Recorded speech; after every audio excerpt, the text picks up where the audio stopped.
AP's Julie Walker is there. It's the most significant part of a package of 10 new gun control laws that Democratic Governor Kathy Hochul says will tighten loopholes. But as other states must step up. This is a moment of reckoning for us as New Yorkers and as Americans. And State Attorney General Letitia James has a mandate for challenges. All those strokes with power think that they will challenge these laws. But we take that the Second Amendment is not absolute. Julie Walker, New York. There's brutal fighting in the streets of Severodonetsk, Ukraine. The city is key to Russia's goal of taking the industrial Donbass region. The AP's Charles de Ledesma. In his nightly address, President Volodymyr Zelensky said Ukrainian forces are holding their positions in the city amid fierce fighting in the streets as Russia tries to deploy more forces. In the address, he added, but it is the 103rd day, and the Ukrainian Donbass stands.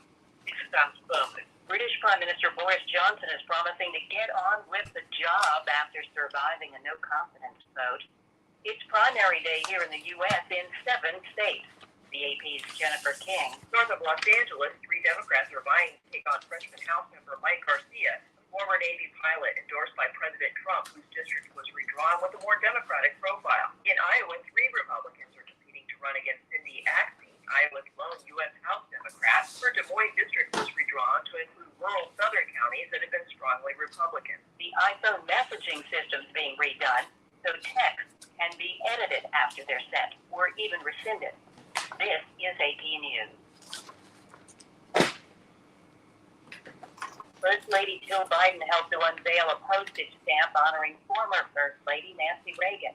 The AP's Shelley Apper has this. Not only was the audience pleased as the stamp was revealed, the First Lady loved it too. Isn't the stamp just beautiful? At the White House ceremony, Jill Biden said First Lady Nancy Reagan served the American people. I have Reverend Thurston on. Okay. Reverend Thurston, how are you?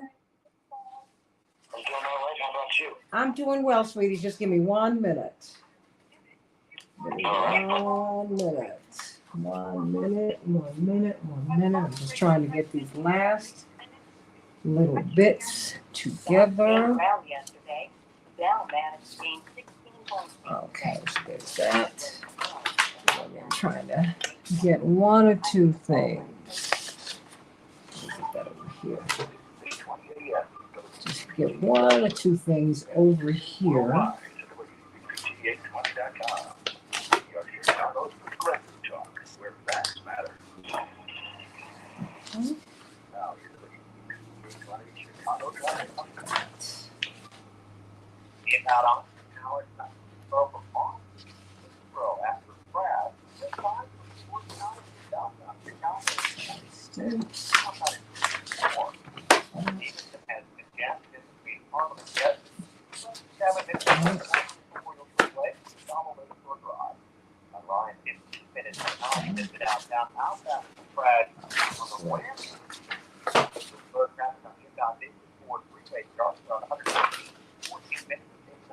Okay. Oh, Reverend.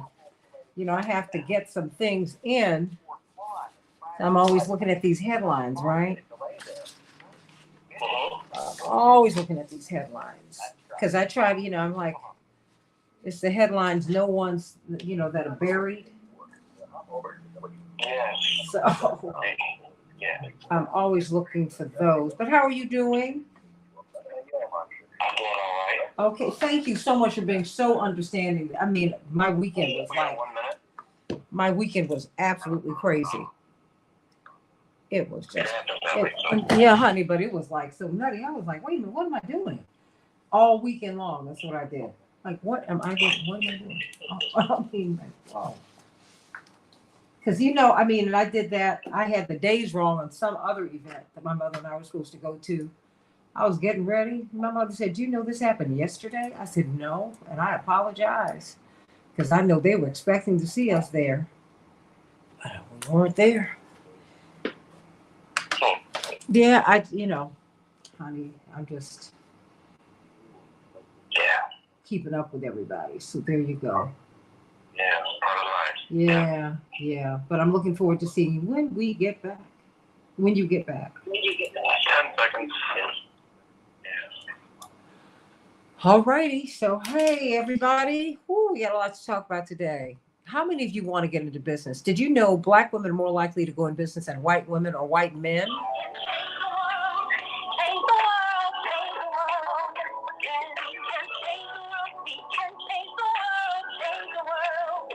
is the Santita Jackson Show.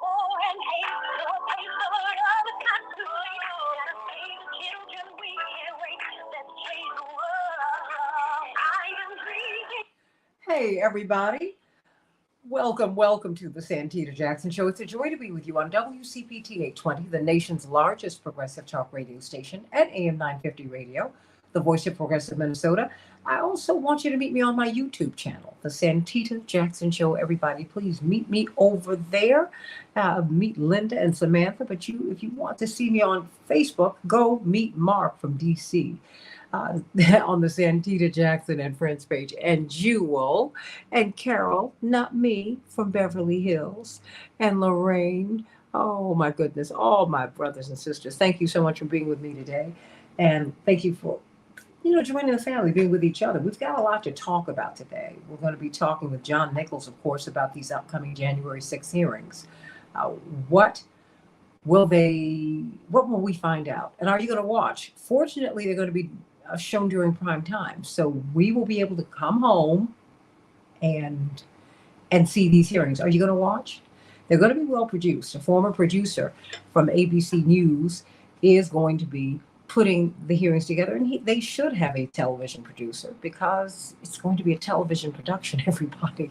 Okay, so this is not like holding up your phone and, oh, this is a hearing. No. This is a television production, and it is for you to get the information that you need about January 6th. So, will you be watching? Call me at 773-791. Oh no, 773-763-9278. 773-763-9278. We got a lot to talk about today. Did you know that black women are more likely to go into business in the United States than a white man or a white woman? Yeah, by a long shot. But unlike white men and white women, black women self-fund. They don't go to the banks. They, in all likelihood, won't get the loans. We're going to be talking with LENDIO about that. It's a tremendous startup that is really trying to democratize access to capital. Can't wait to talk with him about that today. And then, of course, what about President Biden's tanking poll numbers? What's going on? Is it because of rising gas prices? Got a lot to talk about, so let's get right to it, everybody. In Chicago, we're going to have a high of 64 degrees, partly cloudy. It does feel a little cool this morning. In Minneapolis, St. Paul, 70 degrees and cloudy. In the NBA, well, tomorrow the Warriors will be playing the Celtics, so they have today off. But in the NHL, well, the Avalanche finally won their series 6-5 over the Oilers last night. The Rangers will be playing the Lightning tonight. What's going to happen, everybody?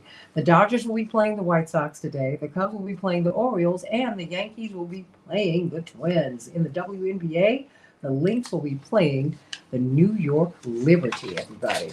7 states in all parts of America, really, are going to be having primaries today. In California, indeed, in Los Angeles, they're going to be having a mayoral election, at least a primary. And so what's going to happen there?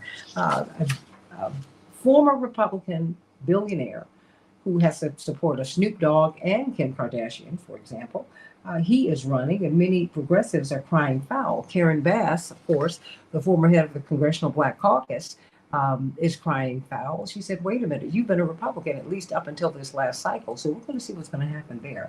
California, Iowa, Mississippi, the state's 4 members of the House of Representatives are facing primary challenges. You got to watch that, everybody, because every member counts. Montana, New Jersey, New Mexico, South Dakota, all of those states are having primaries today. Keep a lookout, everybody. Indeed, in Texas, they're still fighting. They're still fighting between Congressman Henry Cuellar and his challenger Jessica Cisneros, a tremendous progressive. 0.6% of the vote separates them. You know she's asking for a recount. She said, our community isn't done fighting with just under 0.6% of the vote, symbolizing such stark differences for the future of South Texas. I owe it to our community to see this through to the end. So we will be following that race. But closer to home, we've got our own problems. Pastor Stephen Thurston, guess what? We've got some precinct problems. 73 precincts throughout the city of Chicago won't be operating for the June 28th primary. 73 precincts. It impacts 120,000 voters in the city, everybody. Wow. Registered voters, including voters from 9 precincts in the 42nd ward, which is a high voting area. So what will be the remedy? Well, Friday allows the elections board to contact residents in these precincts to inform them about their voting options. You can use ward early voting sites. They're even encouraging voting by mail. Everybody, please go in and vote. Go in and vote. The more we vote, the more I see mischief. It doesn't matter. They say, it matters who votes counts, but who counts a vote really counts too, everybody. So think about that. Leading Republican senators in gun talks on Capitol Hill have signaled that it's unlikely Congress will raise the age requirement for purchasing semi-automatic weapons from 18 to 21, instead saying they are looking at changing the criminal background check system. What do you think about that, everybody? Do you think they should be doing more?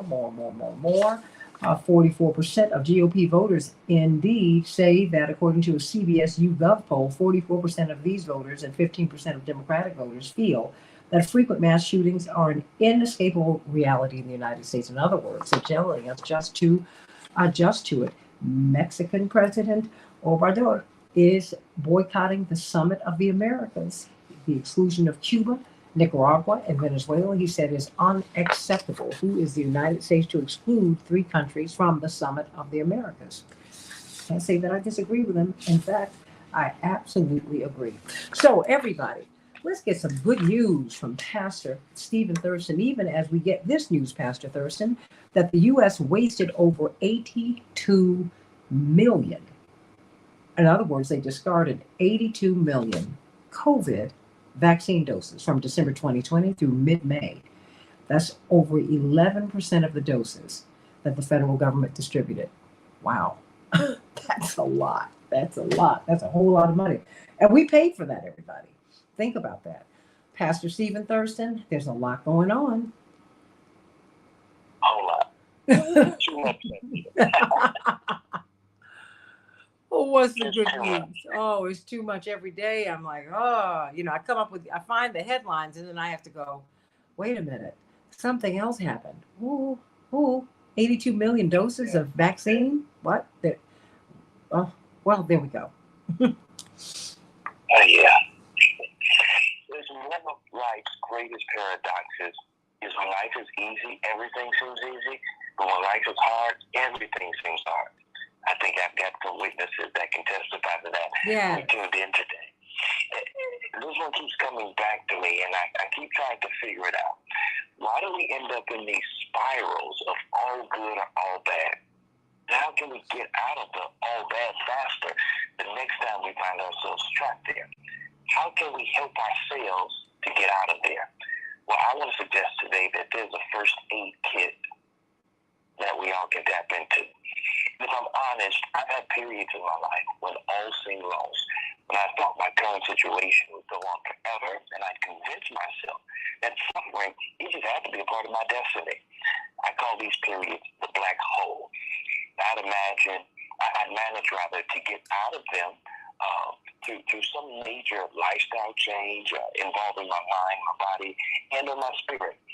And what I've realized in these black hole moments is that most of the time, it's the internal silent struggle that challenges us the most. So how do we get out of these downward spirals in life? How should we navigate the black holes we'll face in this life? Well, there's a first aid kit that I've created for myself that I want to share today, that I hope will help someone else who's listening who might find themselves in one of those black hole situations. And if you're not there now, as the old folks would say, Santita, keep living. You might find yourself there just in a few days. First thing I want you to do is to feel your feelings. Feel your feelings. If you're a sensitive person, person with high emotional intelligence, you're likely aware of your emotions. You know you have them. They never leave your side, and you're constantly reminded of which state you're currently in. So how do you deal with this thing? Well, one solution is to embrace it.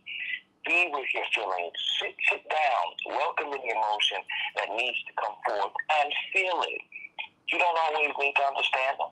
You just need to analyze them. You don't necessarily need to fix anything. Just be with them so that you can embrace them.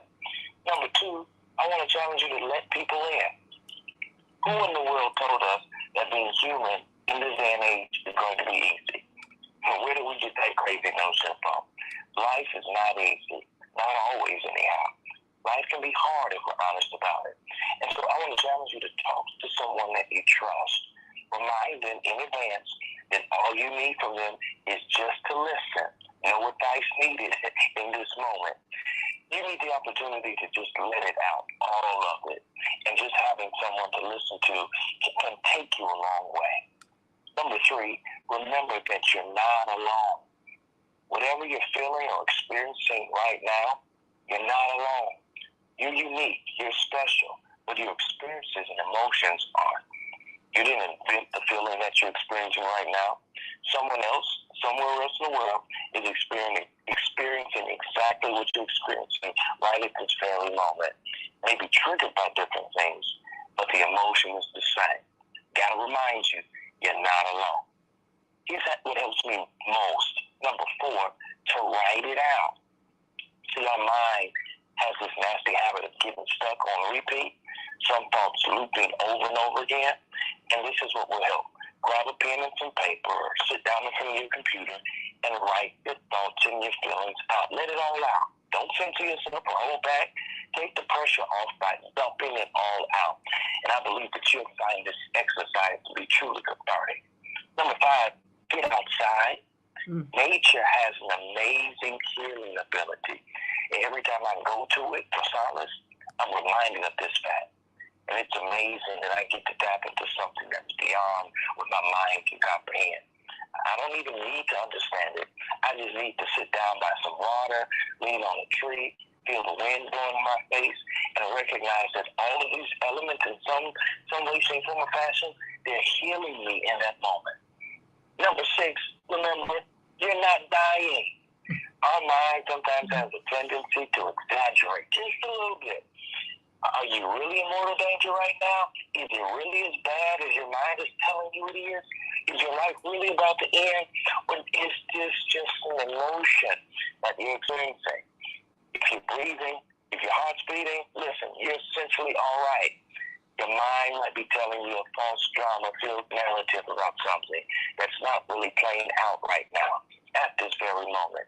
So be with the present and rest there for a while. And then seventh and finally, remember this. This too will change. Being alive is accepting the fact that change is the only constant. Know that whatever you're going through right now, it's going to change. It might not be all good and fine and smooth out by tomorrow, but it will be different, even if just slightly. Listen, things will change. I want you to cry, scream, wail, laugh, sleep, close your eyes, do whatever you need to do, let it all out, and embrace the promise that I've given you that it's going to get better. Maybe your life really isn't falling apart after all. Maybe it's just rearranging for something better to come. Hey, here's my life's toolkit, first aid kit. I hope that you'll engage it and apply it to your life to help heal when you're in a place of hurt. Amen to that, everybody. Get the book Mirror Moments, StephenJThurston.com, everybody. Get that book. Everything's going to change. Even when you're feeling great, that's going to change too. It's all going to change. So just hold on and enjoy the ride, honey. You can't get off the roller coaster. If you do, you're going to get hit. I love you, Pastor Stephen Thurston. Thank you so much for that. Everything will change. Everything must change. That's the song. Everything must change. You've got Dr. Shanina Knighton. Of course, she is at Case Western Reserve University. She's a research clinical scholar, or should I say clinical research scholar. She's a registered nurse. infection preventionist. She wears so many hats, but her wheelhouse really is infection prevention. And that is what we are looking at doing as the pandemic is ongoing. I've gone to several functions over the past few days. No one, Dr. Knighton, in these indoor spaces, no one was wearing a mask. It's as if it was, okay, this is over. No one was wearing a mask. And if you ask people about it, or if they see you with one, now I'm the outlier. And then they say, well, I'm vaxxed and boosted. Oh, I'm like, okay. Not like that means anything. Particularly as we see that the United States, they had to discard 82.1 million COVID vaccines from December 2020 through mid-May. Just over 11% of the doses that were distributed by the government. That's an increase from the 65 million doses the CDC told the AP that had been wasted as of late February. It's just a lot. It's just a lot. So what should we do? I mean, now, people are unmasked. Dr. Knighton, what? And we're good morning. And, and we're going to the picnics, and we're going to the big festivals. And okay, now what should I do? What should we be doing when we go there? So I'll tell you, I continue to say this, and I do believe this in terms of being outside, the facilitation of outside air, it's not going to be the main culprit of COVID-19. So I just want to be clear about that, or illness.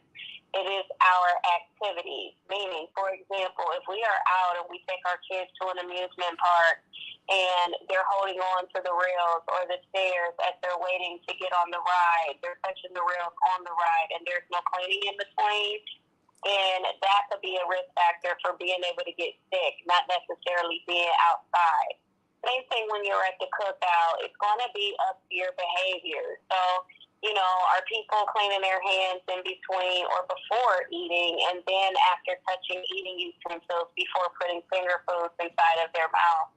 Are we thinking about surfaces that we commonly touch? It's baseball season right now, so individuals may go to the game, and so you may get your hot dog from the stand. You may clean your hands right when you get it, but after you've walked up the stairs to take a seat in the stand, have you cleaned your hands again before you start consuming your food?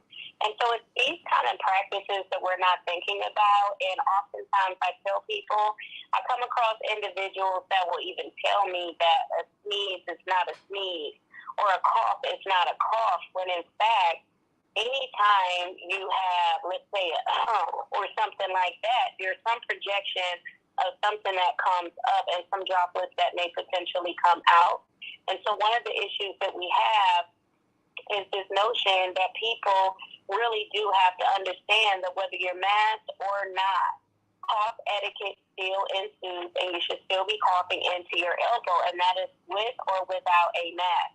The same thing with sneezing. Sneezing should happen in your elbow. The problem is sometimes, yes, we do have sneezes and coughs that catch us off guard. And how I use the analogy of a curtain, Santita, where I say, if you spray a fluid through a curtain onto a window, the curtain is going to catch the majority of the fluid, and you're going to very rarely have, I'm not going to say very rarely, but depending on the fabric, you will have less drops on the side of the window that'll touch the window. And so that is the protective mechanism of any mask that someone would wear. And so I know that there was a discrepancy in regards to what masks were more effective and why. So this is one of the things that we know for sure is that any level of protection will help. And so I wanted people to start thinking about things from that perspective.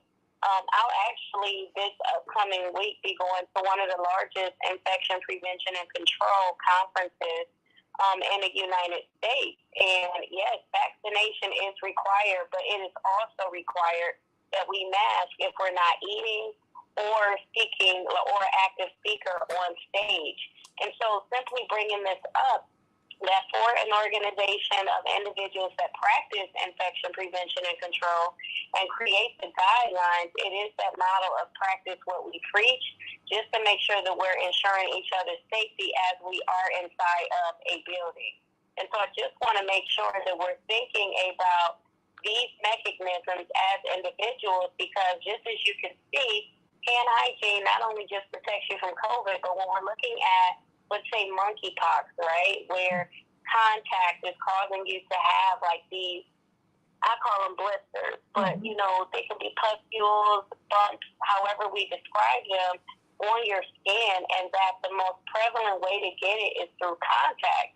So you have to make sure that if you understand your hands are going to be the number one way in order for you to spread germs, you want to make sure that that's your first line of defense, and that is being cleaned, along with your cell phone, which also may encounter germs. Everybody, we're talking with Dr. Shanita Knighton about our summer protocols. She and I talked about this, and we said, you know, people really need to know what it is that we are needing to do while we are out here. I'm not paranoid. You're not paranoid. We're just aware, everybody. Let's just change the language. Let's reframe this discussion. Let's be aware. You need layers of protection. Layers of protection between you and COVID and so many other illnesses that are out here. So many, Dr. Knighton, so many things are going on. I've, passed on a story to you. It's mandatory for our children to get their eyesight tested during the pandemic and after the pandemic. Our children, for example, they've not had their eyes tested.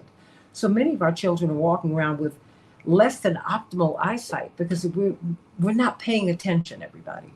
We're not paying attention. Got about a minute and a half. What would you like to leave us with today, Dr. Knighton?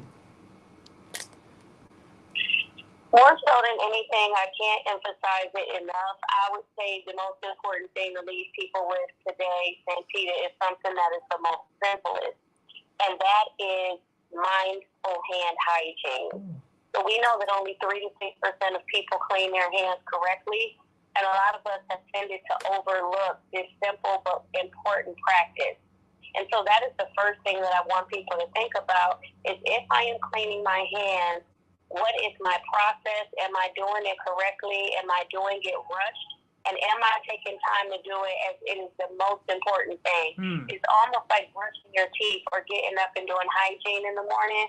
You want to start incorporating it multiple times into your daily practice and being well aware of what your hands touch.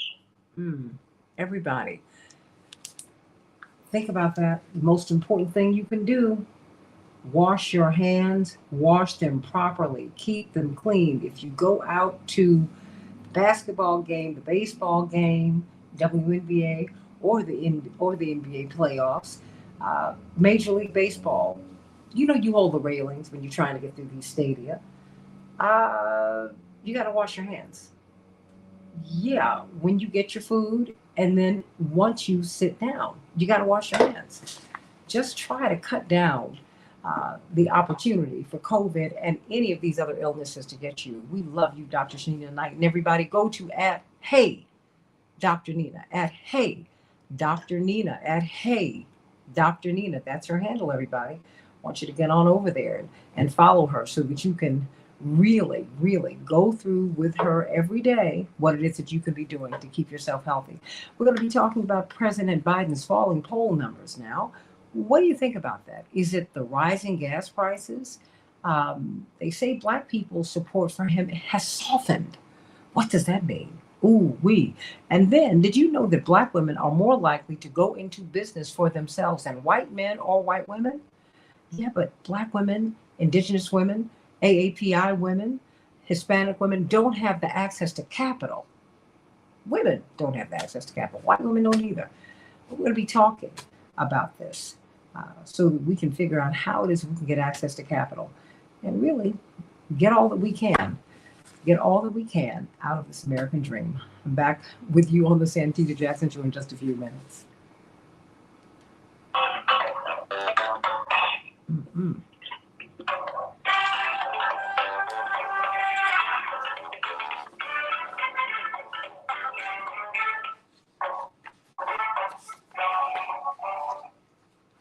Dr. Knighton? Good morning. Good morning. I sent you a story that I thought was interesting about severe COVID cases more likely in highly polluted areas. which tend to be our communities, these Black communities, these poorer communities. And so, if we can, oh, of course not. Of course not. I mean, and I hate to say it like that, but the reason I'm not surprised, think about it, if you don't have access to clean air, and we know already that these germs linger in the air, the pollution in the air is just going to make it more likely to increase the carriage of it, right?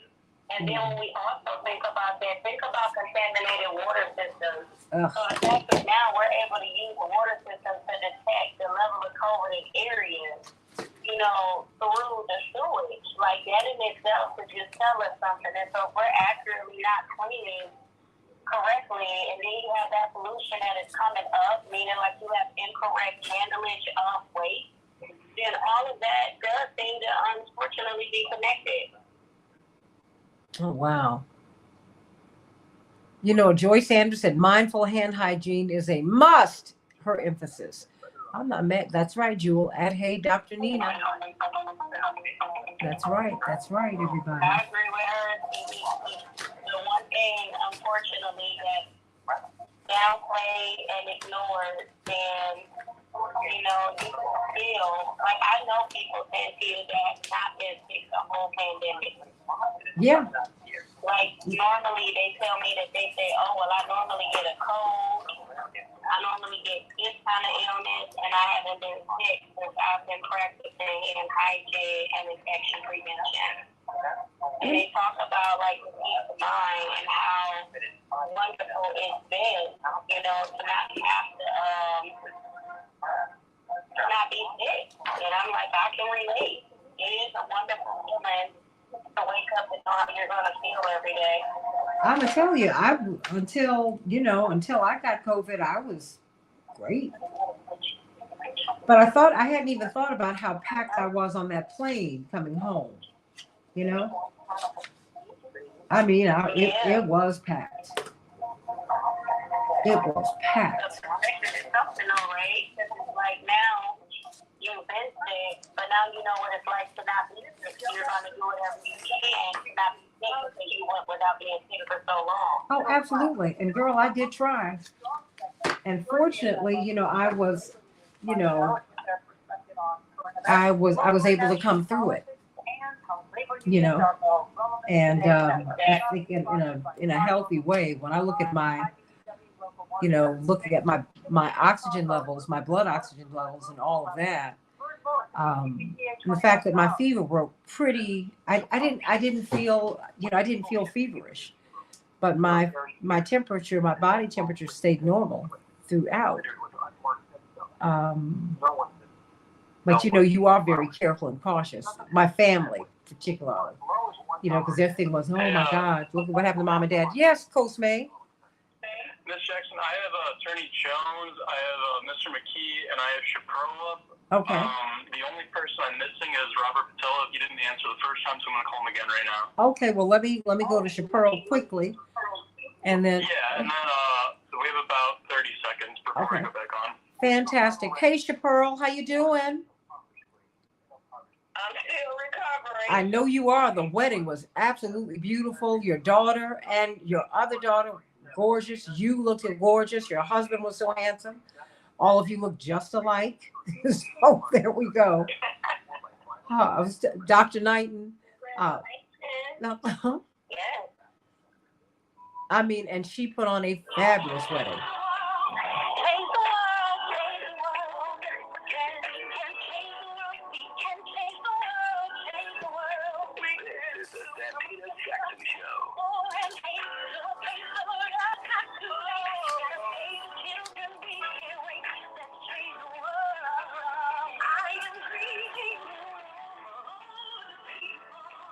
Hey, everybody. Welcome back to the Santita Jackson Show. What do you think what's going on with President Biden's poll numbers? What is it? We're finding that the gas prices are on the verge of doubling since his first day in office. Now, some people are saying that it's Russia and Ukraine, but we've been dealing with inflation for a minute now. So something's going on here. something's going on. We're going to be talking with Attorney Darrell Jones, chair of the Transformative Justice Coalition, Dwight McKee, sociologist, and perhaps Robert Patillo, if we can tap into him this morning. And but we want to talk with you too. 773-763-9278. 773-763-9278. Indeed, the reports are showing that the support for President Biden is softening in the Black community. What's going on? Let's talk about it. As we look at the June 28th primaries in Illinois and 73 precincts in Chicago, impacting 120,000 voters. Well, they're not going to be open. It just doesn't stop, Shapiro. But let me congratulate you and your daughter, Kayla, and her husband, Jordan, on a beautiful, beautiful, beautiful wedding. And you just put it out there. It was absolutely gorgeous. They were gorgeous. I wish I could have stayed to have gotten more food, but I did grab a little bit. It was fabulous from start to finish, and it was a loving, loving family day. Congratulations to you, Madam Shapiro, Mrs. Wells. Thank you so much. It was definitely a large event, but we were able to pull it together, us at Celebrations by Us, because that's what we do. We are a complete event planning company, and we do decor as well as also catering. And so my company actually handles the whole entire wedding, not because she was my daughter, but because this is what we do. And so, Santita, at Celebrations by Us, we do handle all of your catering needs as well as also your decor, as well as your sweet tables, hors d'oeuvres, whatever it is that you're needing. So don't hesitate to give us a call at 708-526-4546, 708-526-4546, and we'll be happy to handle anything that you need. Thank you so much, Santita. Oh, look, you are more than welcome. And everybody go to follow her in social media, because I know she's got to put pictures up. I mean, it was a really splendid, beautiful affair. And everybody was wearing pink. I almost wore hot pink, but it was so chilly, I didn't want to wear my hot pink linen. And look, I walked in there wearing blue. I said, look at me. Oh, I'm standing out like a sore thumb. Please forgive me. I'm sorry. I said, I was going to be there. Her husband said, I didn't know you were going to come. I was like, are you serious? I know I'm campaigning for my brother right now, but of course I'm going to be here. And I waited until we got through that ceremony. Let's do this, everybody. It was beautiful. God bless you. Shapiro, let me ask you a question real quick before you go, because I've got, you're a voter, and, we're going to have 73 polls in Chicago that aren't going to be open. Hello. For the election, for the primary on June 28th, which is real interesting. Come on, Chicago. 73 polls impacting 120,000 voters. Are you serious? Here we go. That's all I'm going to say is here we go. Why do you think President Biden's, to your way of thinking as a voter, why do you think, according to the reports, his support, his numbers haven't fallen precipitously in the Black community, but his support has softened? And even with the nomination of Ketanji Brown Jackson, that didn't move the needle for him. People are saying he hasn't really. What? You tell me. He hasn't delivered. It's just that plain and simple. I mean, the Black community wanted specific things to happen. We wanted the George Floyd Justice and Policing Act. We wanted the civil rights law re-challenged, and we wanted so much, and that's what we banked on. And he has not fulfilled it. We are still hurting financially. The Black community has not made a recovery from COVID. A lot of Black businesses have stayed under. They have not reopened. And so when we see that we're not getting access to capital, they say that the jobs are there, but in the Black community, I still know a lot of Black people who are unemployed or underemployed. And then we have this inflation, which is out of control, because we were always the type of people who were always struggling anyway financially. And so when the pandemic hit our community, it decimated us financially. We were trying to stay afloat. So when the government had the child tax credit early, that was helping us. Then when we had the incentives, you know, the extended unemployment, that helped us. And then you had also the COVID relief fund that we had, that helped us. Now all of that has been removed. Those safety nets have been removed. And so now they're telling Black people you're on your own. But yet we have these white businesses who are getting this capital, who are being able to establish their businesses, and they are thriving, and we are still where we are. And so when you trying to tell me I need to vote for you and I'm struggling, that's not going to happen.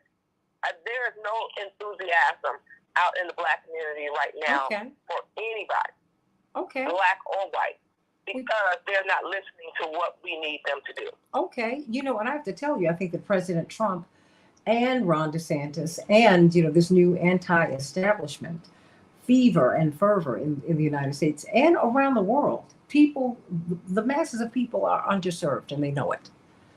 The corporatocracy is being served, and they are getting greedier and greedier and greedier. We've got Attorney Robert Patillo, and we've got Attorney Darrell Jones, Transformative Justice Coalition. Of course, Robert Patillo, Southeastern Regional Director for Rainbow Push, Dwight McKee, a National Action Network, and great social scientist. And he has been working with Reverend Marshall Hatch on the West Side with these young men. And we just thank God for the work that you're doing. Let's start with you, Robert Patillo.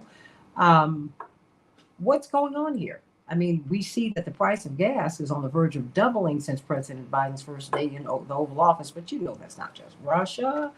We've been having some problems before the pandemic, and it's a lot. What do you think is going on with his numbers? Well, President Biden, he decided to live in a place of reality, whereas the previous administration, many people in the other party, have decided that those rules no longer apply, that reality is pick your own adventure. If you want to figure out what's going on with the gas prices, just do a quick little thought experiment. A gallon or a barrel of crude is about $120 per gallon or per barrel right now on the international market, which is set by OPEC, the oil cartel that runs the world oil and energy prices, Russia being a member of OPEC Plus.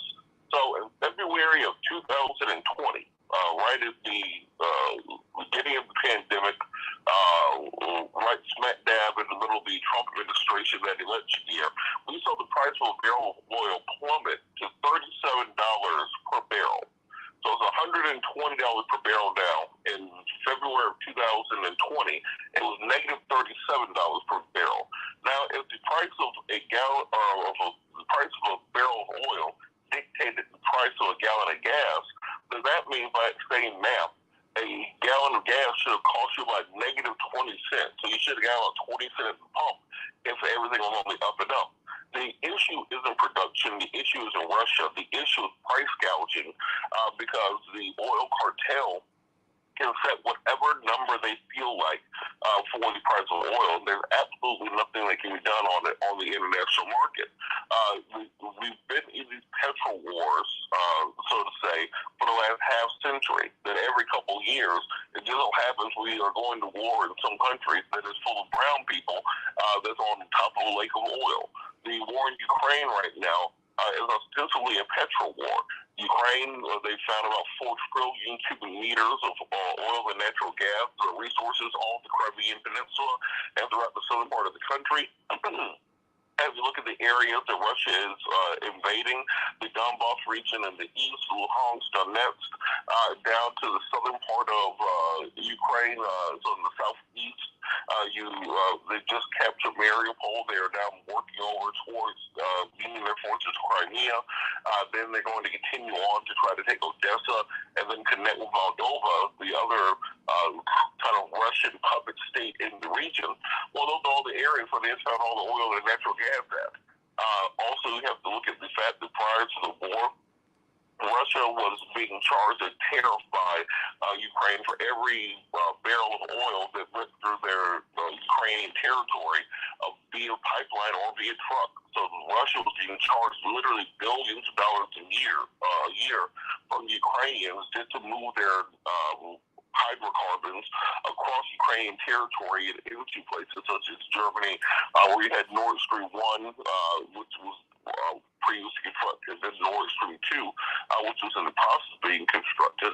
So Russia, ostensibly, the reason why they're having this war is that their economy will literally be destroyed if Ukraine became a oil and natural gas power in the region. Their goal is not to take the entire country of Ukraine. Their goal is to take those oil-rich regions, create a corridor where their natural gas and their oil can flow into Europe, and to ensure that they're not landlocked on the international level. The problem what our U.S. leadership is doing is we're acting as if oil is not the driving factor, because if oil is not the driving factor, then there would be nothing to stop NATO from simply saying, look, we're not going to expand into the backyard of Russia, the same way we wouldn't want Russia to try to take land and take territory in northern Mexico or in southern Canada, and we can come to an agreement. The problem is still the oil and the oil cartels, and the fact that they can dictate national and international policy,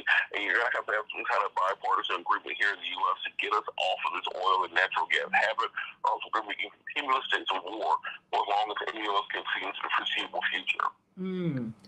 Call us at 773-763-9278, 773-763-9278, and then we're going to talk to you about access to capital. If you are a woman in particular in business, if you're a person of color who is in business, we're trying to figure out how to get out from up under. We're going to be talking about that with LENDIO at the top of the hour. But, Daryl, what gives? I mean, people thought that with Ketanji Brown Jackson, he said he came through on that promise. But George Floyd, but voting rights, but. And people don't feel the economic boost that you hear corporate media talking about. What do you think is going on? What's going on with these really dismal numbers? What's going on? Why do you think his support, according to this Washington Post report and all of this data, his support in the Black community in particular, and that's something that's worrying the White House, that it's softening, that it's cooling? What do you think it is, Daryl? Well, and it should be worrying to the White House, but I think that you have to take a look at this in its proper context, right? Because we're comparing numbers from 2020 during that election, and the focus during the general election of 2020 for the African American community was getting rid of President Trump. That was the focus, and so everyone was lying behind President Biden. He was the choice. He said all the right things, hit all the right notes. And by and large, the African American community was behind him because he was better than the alternative for the community. Not that he was the first choice in their primary, but he was better than the alternative in that election. Now that he is in office, there are things that he had promised, things that we expected to be delivered that haven't been delivered. One of the things that I think is really striking is when it comes to voting rights. And the Voting Rights Advancement Act, along with the For the People Act, or the subsequent For the People Act version of it. And the question became one of voting rights and access to voting rights, and protecting particularly the Black community and the brown community's access to voting. And President Biden, as folks will remember, was slow to get on into the fight. And, we would put him on the front line in office, then we felt as though we would put ourselves back on the front line to have to fight for voting rights and get the votes out of Congress and the votes out of the Senate. And there was a large feeling that he was not doing enough to stand up and to stand and have our backs, as he said. So that was one of the pieces that was out there. The police reform bill. Everyone was pushing the George Floyd police reform bill, and the Black man was strongly behind it. Got outsmarted on it. You had Cory Booker along with Tim Scott out of South Carolina, who really just watered it down and ran out the clock. and they thought there was always something that came out of it. There was nothing. So the cabinet has been empty on many of the major concerns of the African American community throughout the administration. And to top it off, it's one thing. It's one thing to not be successful in a vote. It's another for there to be the perception that you haven't been fighting beside us. And that was the concern. When he got into the fight on voting rights, it was late. It was late. We were on the mat. And now he's getting on the mat to say that, coming in the ring to fight. Those were big concerns. And so now we're at the point of midterm elections. And people are punch drunk. I mean, he's been punched so many times. The question is, will you get back up and start swinging again and believe that he has your back? And I think that's what those numbers are reflective of. It's reflective of where we are with the economy. The economy isn't simply a non-African American issue. It's very much an African American issue. And I think there's steps that he has taken that have been promising, particularly for our younger voters when it comes to counseling student debt. He was slow again to get in the ring with it, but he has stepped into the ring. So it's a lot of those slow steps, a lot of those delayed reactions where you're out there in the front swinging that has you looking over your shoulder. And then when things don't succeed, for instance, the Voting Rights Act that didn't succeed, the John Lewis Advancement Act that didn't succeed, the George Floyd Justice and Policing Bill that did not succeed, then you're looking like, well, am I out here fighting by myself? What's going on? That's where the softening of the support occurs. And so that's what I believe we see happening. But, Santita, the whole thing has got to be that, it really does fall on the shoulders of the Congress, on the Senate and the House.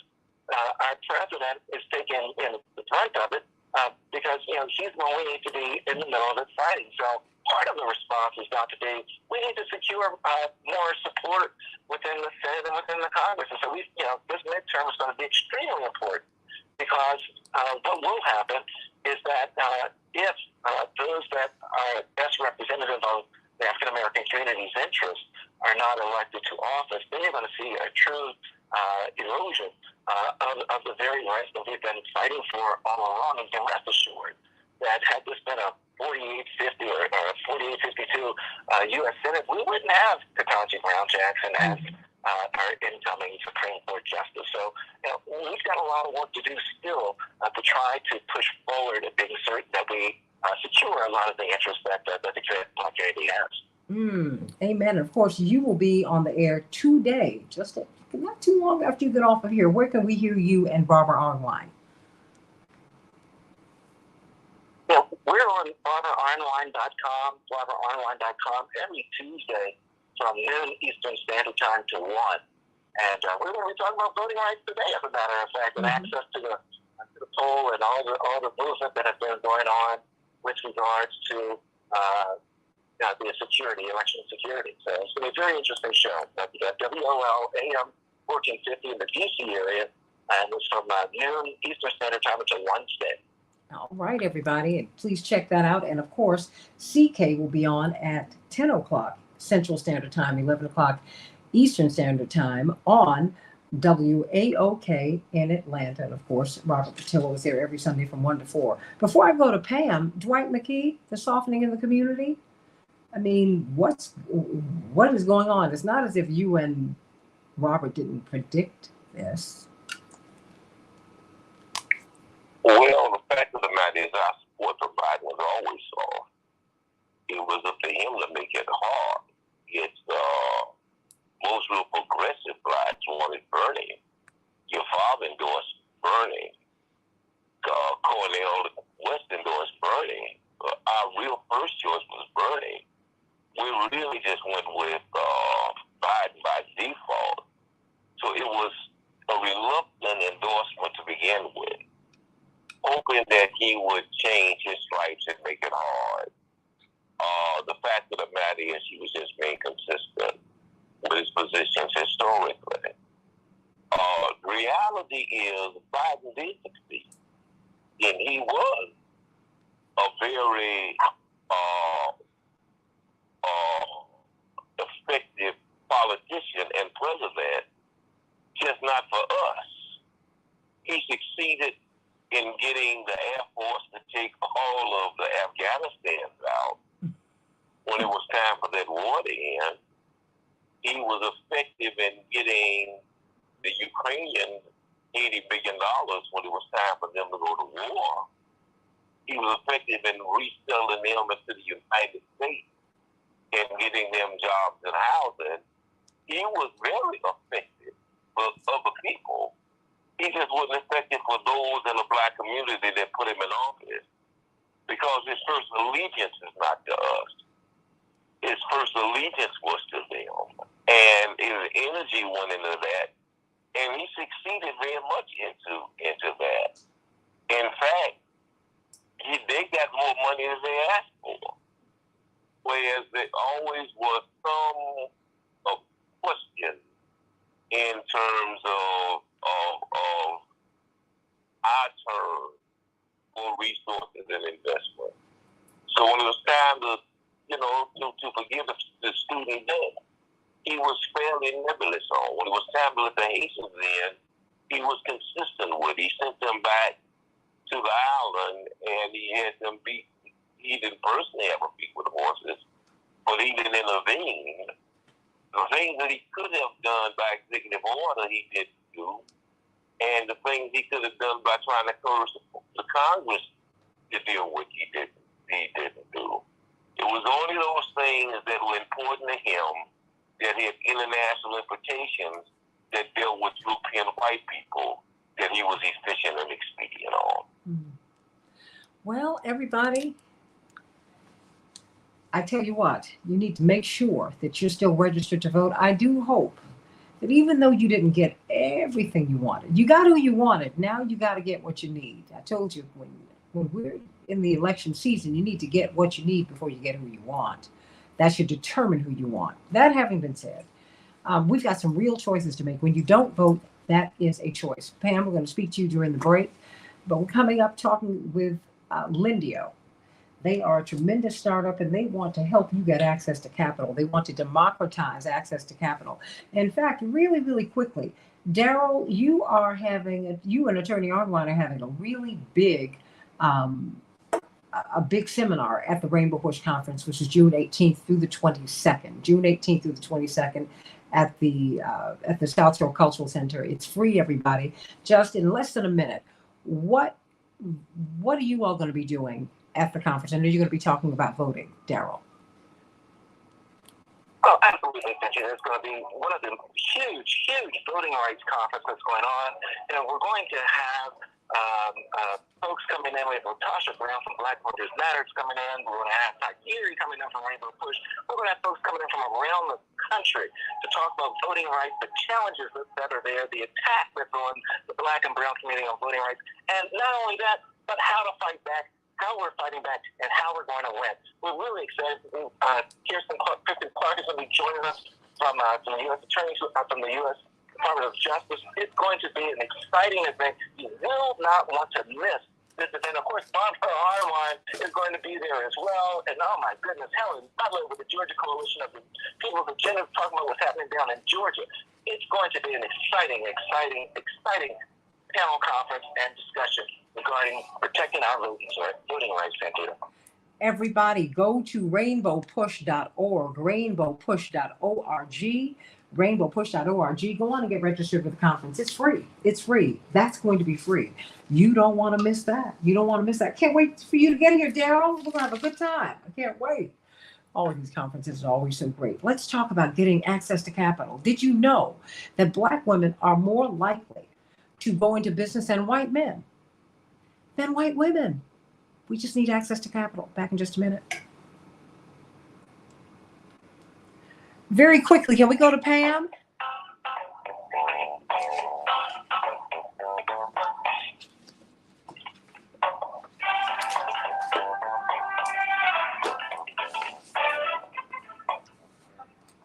Oh, wow. Very quickly, Closemaker, could we go to Pam? I know you've got to get Miss Ramnishta. Yeah. Okay, thank you. All right, Pam's up. Pam, hey, sweetie. I'm sorry, I'm rushing today. But what was your question or comment? Well, Santita, and please have this addressed at some point. What are we going to do to get criminal investigations into the price gouging? I'm not hearing elected officials talk about price gouging and some kind of investigation.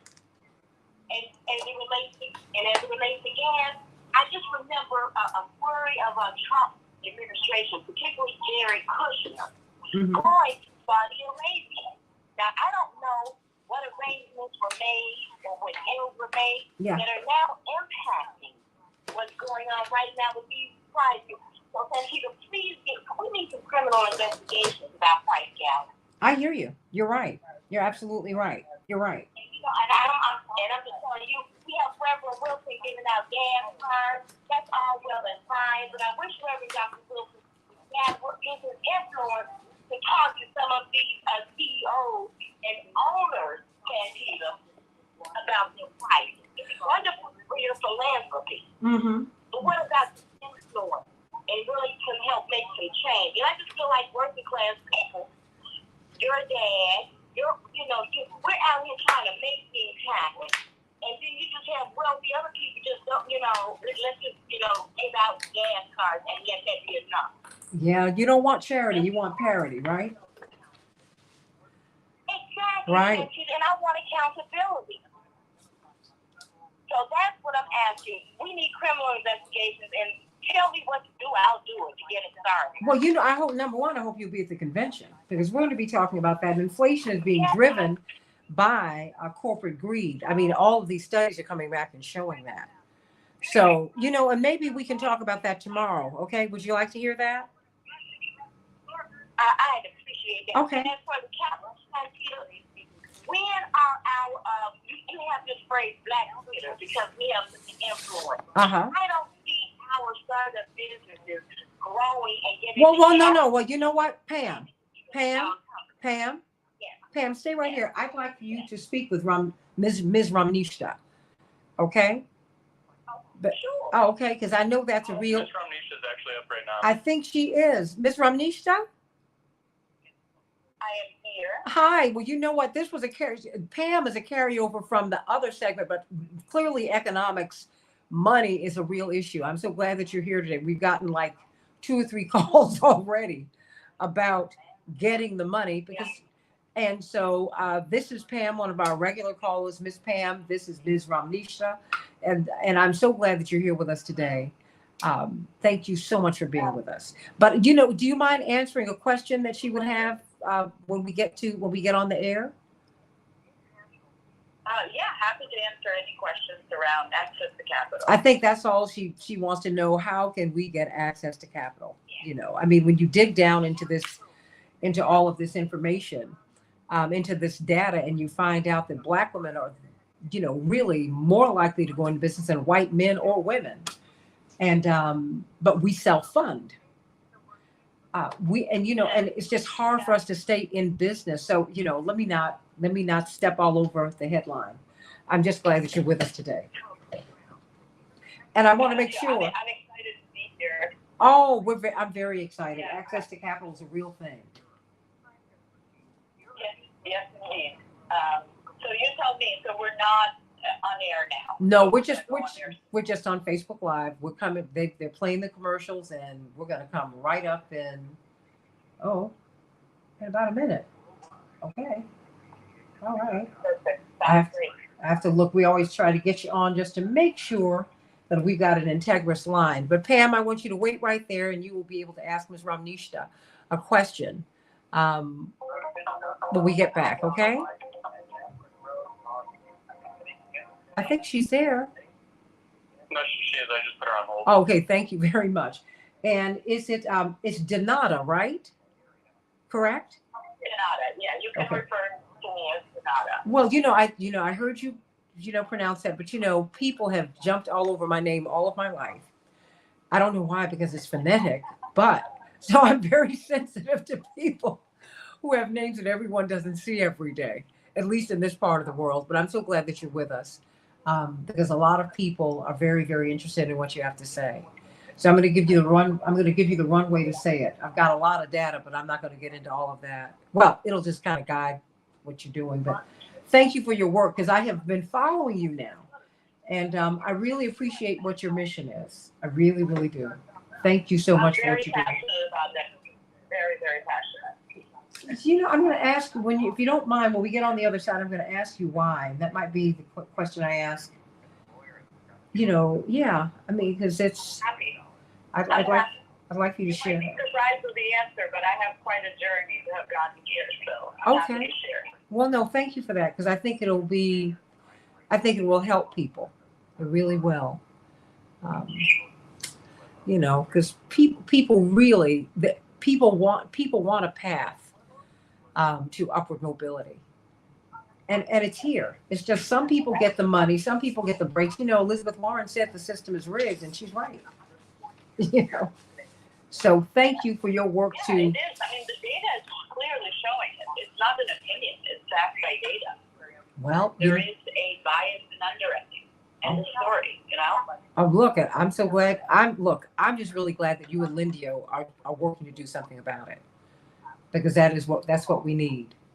I mean, I know so many women who take care of children, who cook, who sew, or they want to leave their corporate jobs, just, you know, and get more opportunities. I mean, just women have enormous talents. Here we go.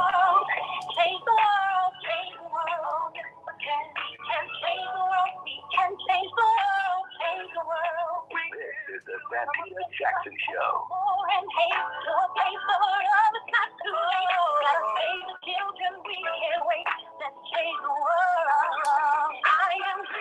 Hey everybody, welcome back. Welcome to the Santita Jackson Show. Boy, oh boy, it is Tuesday, June 7th, 2022, everybody. And let's talk about getting access to capital. Did you know? I mean, women are going into business for themselves, but do we have access to the capital? And what about Black women? Black women are more likely to go into business for themselves than white women or white men. But the access to capital is what hems us up. And the same can be said for Indigenous women, Hispanic women, AAPI women, and on and on and on. But women in general, even white women, have a hard time getting access to capital in business. LENDIO is trying to do something about it, and we've got a tremendous woman, really someone who's kind of pioneering in the space to democratize capital, Donata Ramnishta from LENDIO. What is LENDIO? Who are LENDIO? Well, you're going to find out in a hot second, and you're going to be able to get some access to some capital to grow your business so it can be mature and become all that it can be. Everybody in Chicago, 64 degrees will be our high, partly cloudy. Minneapolis, St. Paul, 70 degrees will be the high. It will be cloudy. In the NHL, well, guess what? The Avalanche won their series last night over the Oilers. Boy, oh boy, it was a fantastic series.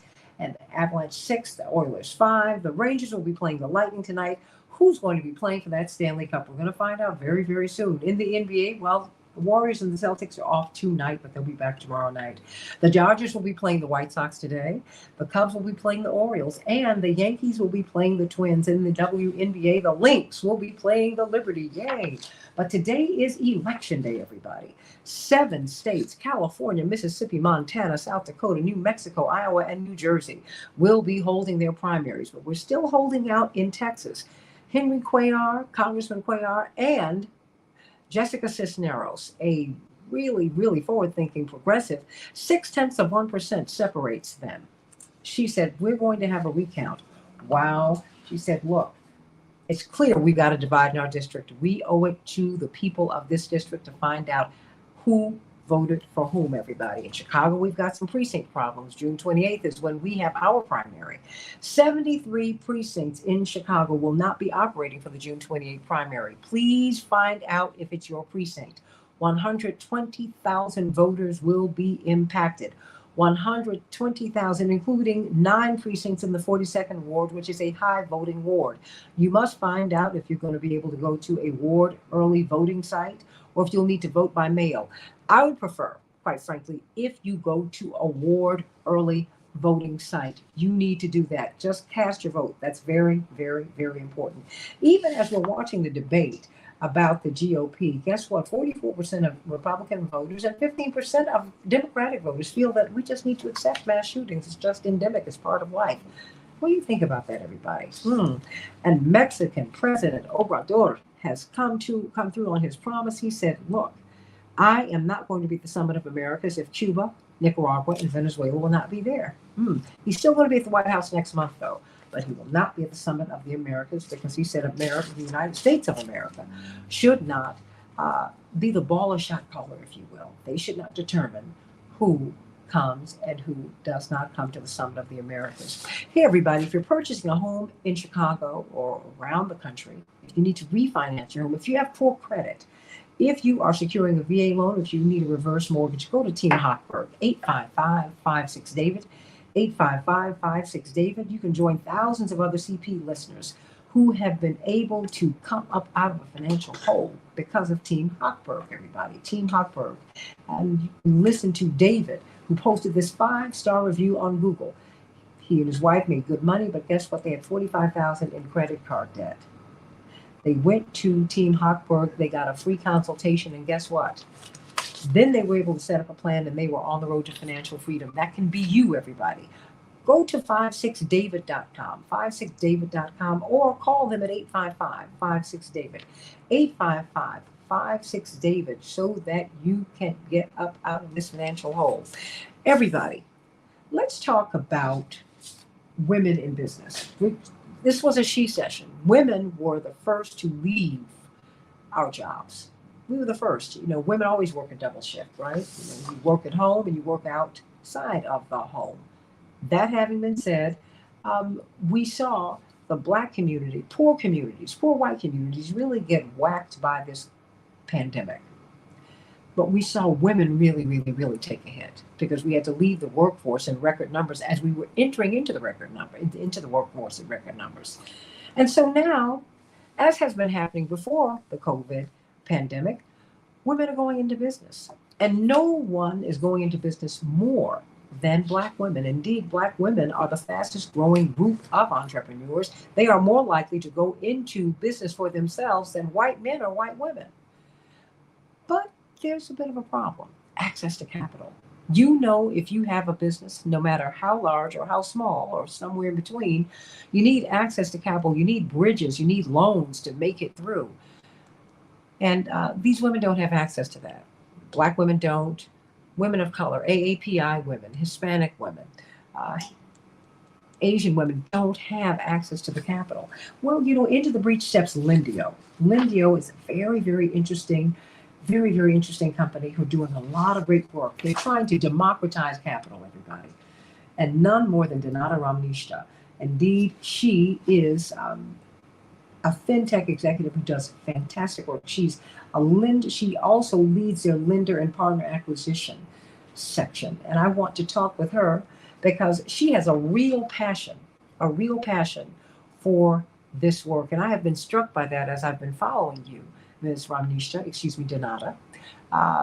Talk to me about LENDIO. What is it and what drives you? What drives you to do this kind of work? Well, Santita, thank you first and foremost for inviting me here and allowing me to have this discussion with you, and for shedding light into the societal problem that we have, where there's a disparity between access to capital between women and male business owners. So, as you noted, I'm very passionate about the topic. The reason for that is I come from an itty-bitty country of Albania. I am a daughter of a small business owner. And when I moved as an immigrant to the United States, I was able to see what entrepreneurship can do for an economy and how it allows it to thrive. But as I observed that, when I became a startup business owner myself, I was then faced with this large disparity in the way that women are viewed when seeking capital versus men. So I felt this myself. I saw the overall impact of entrepreneurship. However, as a small business owner myself, through the journey of a startup, I did face, frankly, a difference in the way that women were viewed or enabled with access to capital versus their male counterparts. And it is that experience that continues to fuel my mission to ensure that everyone has equal access to capital in this journey of entrepreneurship, because we as a society are missing out by allowing, fire in the belly women, just like you said, who are taking and embarking in this journey of entrepreneurship to support their communities, to support not just their families, their entire communities, to enable them to thrive. And we're starving, as a society, we're starving them from access to capital. And in many cases, lack of access to capital is pushing these businesses out of business. So that's a bit about my journey, daughter of a small business owner, immigrant into the United States, and at one point, a startup initiator myself who felt the pain of access to capital. Well, I want to thank you for that, because what is fascinating is that, the immigrant story, of course, is not the Black American story, because we're still looking for reparations, restoration from all that was not the free work that we did, but the unpaid labor. And it's every time Black people would be able to kind of get forward, you literally have a bomb dropped on you, like in Tulsa. You get one of the most successful startup communities in the country. And and then planes are hired, military planes are hired by white community leaders, and they literally drop a bomb and destroy a wealthy American community that is Black. So, so what is LENDIO, and how does LENDIO step into the breach? Because anyone who's had a business, I have a business, I'm in business. You need that. Oh my goodness. All right, we're coming back. Let me push back on. Okay. Anyone who's in business knows that there comes a time when you need money, you need a bridge. Yeah. You need some money so that you can mature, as they say, so that you can grow your business. But Black women and people of color don't have that access, Donata. Yeah. And let me give you the statistics. So when you look at the population of women-owned businesses versus men-owned businesses, we comprise almost half of the businesses that are considered small businesses in America.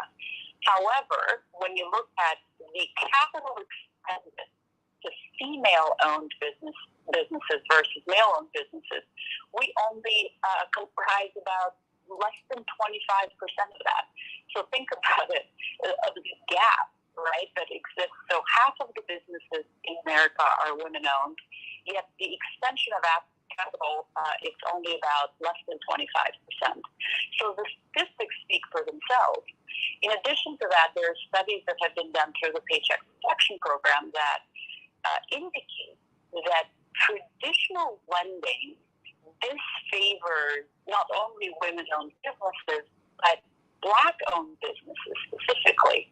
Through NYU conducted this study through the Paycheck Protection Program, and it indicated that when there is a human process fraud, Black-owned businesses are disfavored in the process that they're underwritten. However, when technology, like the fintechs of the world, such as LENDIO and many other financial technology companies that leverage technology in the decisioning and support the decision via technology, that bias is significantly reduced. And in that particular study, it showed that Black-owned businesses received capital 13% at a higher rate with financial technology companies versus traditional banks. So what this study indicates is that there is systemic bias in the way that financial institutions, or the traditional ones, have historically underwritten loans, right? And LENDIO is the largest small business marketplace. And let me tell you about our business model. For us, we're not a lender ourselves. We sit at the helm in connecting small businesses to the appropriate source of capital to various lenders in the space. And we do it by collecting one application, and we have funding managers who are working with the small business owners to place those applications in the appropriate lender's hands, and we only go up to 4 lenders in that process. And we use machine learning algorithms to determine who those lenders are. We collect the offers on behalf of the small business owner and present the offers to the small business owner. So we are sitting in the middle to bridge that gap between a business owner who is seeking capital and the lenders out there who wish to extend that capital. We make the process easy to ensure that even the smallest business owner has an advocate on their side who is rooting for them and trying to figure out who the lender is that will extend credit to them. That is the core of our business model. And in that journey, we recognize that financial institutions who have the desire to deploy capital sometimes don't have the technology to do so. So we're working ourselves with the very institutions who have that desire to support them with our technology so they can better and more streamlined way deploy capital to the community. So what LENDIO does, that is our journey of democratizing capital and allowing small businesses that holistically, regardless of race, have been favored, but on top of that, to mitigate this very choppy and unfair way in the way it's deployed then among minority-owned businesses. Everyone, we're talking with Donata Ramnishta from LENDIO. This is an exciting fintech company who are really seeking to democratize capital. I want you to call me at 773-763-9278, 773-763-9278. Let's talk about this. But let me ask you this. I mean, because, you know, my father often says that no one would have known how great baseball could have been unless you let Jackie Robinson and Roy Campanella and on and on and on in. You had to open it up so everybody could play. It seems that America and the world are poorer for not letting everybody in and letting everybody with all of these different gifts, you know, in the business marketplace. Is that how you see it? Absolutely. I am so glad that you mentioned it exactly in those terms. We as a society are missing out. We are missing out on the ingenuity, from the fire in the belly of portions of small business owners that are not getting their voices heard, if you will, by virtue of contributing to their community, because we're starving them out of capital. Absolutely. And we as a society are missing out on that opportunity to watch those businesses thrive and contribute back. So it is not just, I always say this, the bias in underwriting and in the way that capital is deployed isn't just an unfair issue.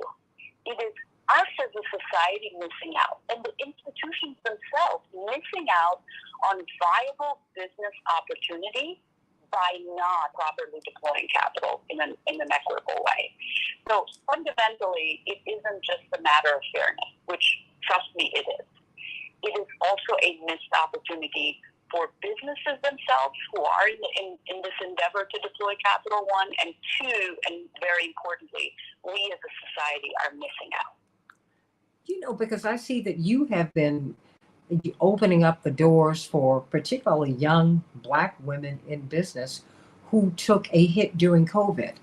Many traditional lending institutions would look at these young women, Black, brown, yellow, red, and poor white, but particularly people of color.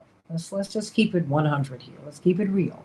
They would say they're high risk. Do you think that how has technology made the difference, and why does LENDIO reach out to the most vulnerable owners? You know, the people that folks actually would look past. Why do you reach out to them? Why is that your special mission? Yeah, that's a great question. So when you think about it, in the traditional way of underwriting, there is certain parameters and criteria in the way that small business owners are, quote unquote, judged for their ability to repay back a loan. And in that process, there is injected bias traditionally, right?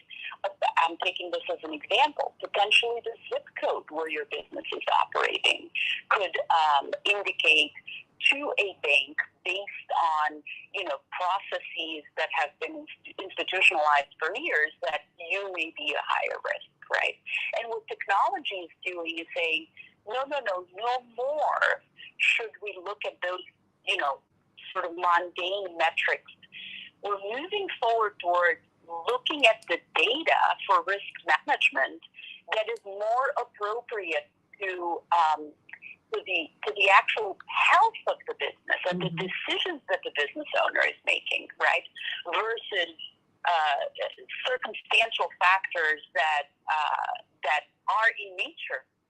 That bias into that process. So technology is pushing institutions away from those kind of old ways of assessing risk and more enabling institutions to say, I am going to judge this business on the merit of the business itself, on the cash flow that it produces, on the decisions that a business owner has made, on the percent of rent that they pay versus the cash flow that they produce, right?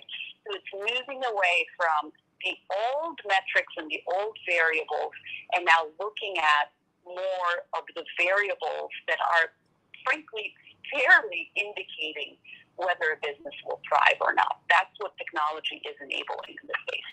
Well, indeed, you have a 360-degree partnership model, but you have a 360-degree model of how you view people, because oftentimes these businesses are carrying.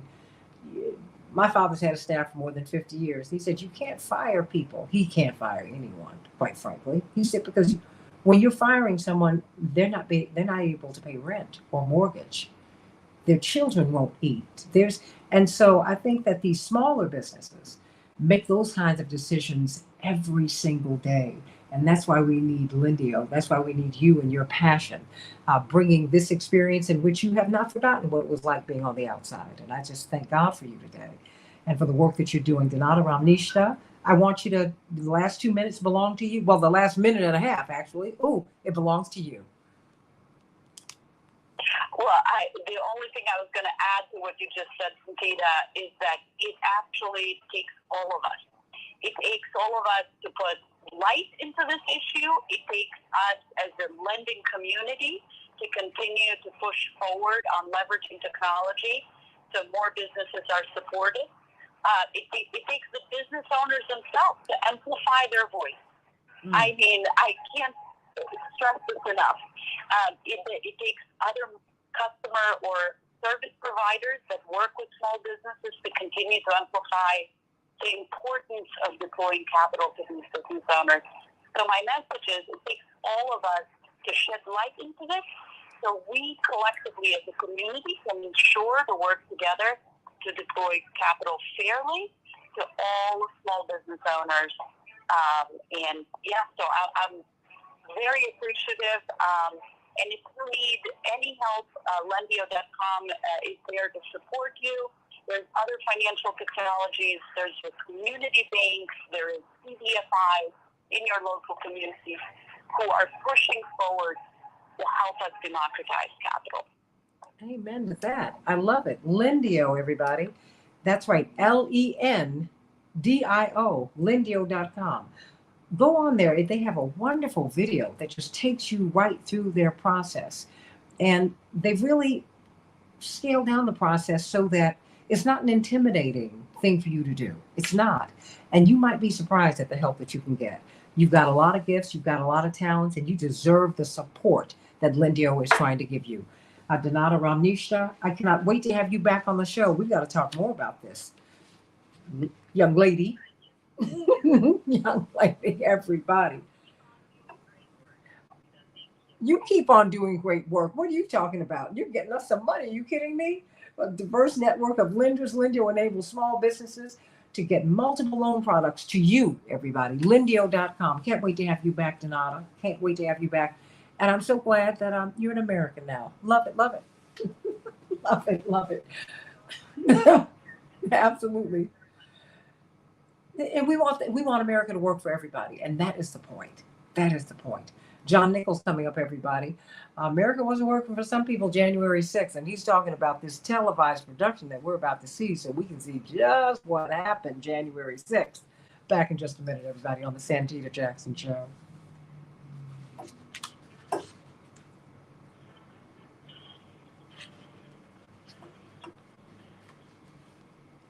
Donata, I wanted to thank you for being with us today. I mean, your story is so inspiring, but wow. I couldn't even get to the call. I'm sorry. Oh, bless your heart. You are so sweet. Well, I mean, your energy is contagious. When I see people who want to help people and who really try, who come in and see the unfairness in the system, and then you say, okay, I'm going to do something about it. You know, because we all come at this American experience in the world, this lived experience from different places. And I think that if you just take the lessons that you learned along the way, we can work this out. You know, the system is rigged. Yeah, we're missing out on everybody. Society, we're missing out. We're missing out on that Black female business owner who it took so much more to grow the business to where it is, and we're missing out from that business thriving. We're missing out ourselves as a society. It's really not right. Absolutely. Anyway. No. Look. No. Hey, wait a minute. I'm totally with you. No, keep that energy, because we are missing out. We're poorer. When you have someone who understands homelessness, we have a young man who's the Democratic nominee for the U.S. Senate out of Kentucky, and you don't have to. This is not about you and your politics at all. But the fact is, he was. If you can bring that down, Cosme, he was homeless at one point. He grew up in poverty, so he's very passionate about ending poverty and giving people a floor beneath which they cannot fall. That's what I mean. I think coming in as someone who's coming in as an immigrant, watching your parents struggle, and remembering that, and then seeing, wait a minute, in my new home, I can see everybody's not treated fairly.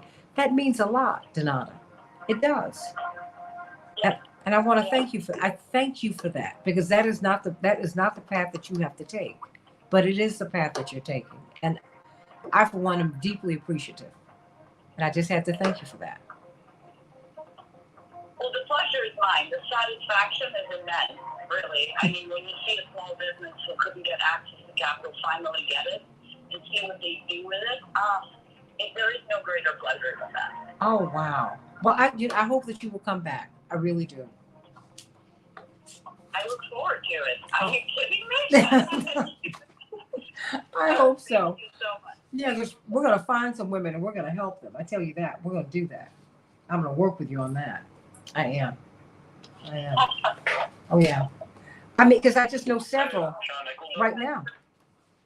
I know several who were like, oh, who said, wait, she's going to talk about what? Oh.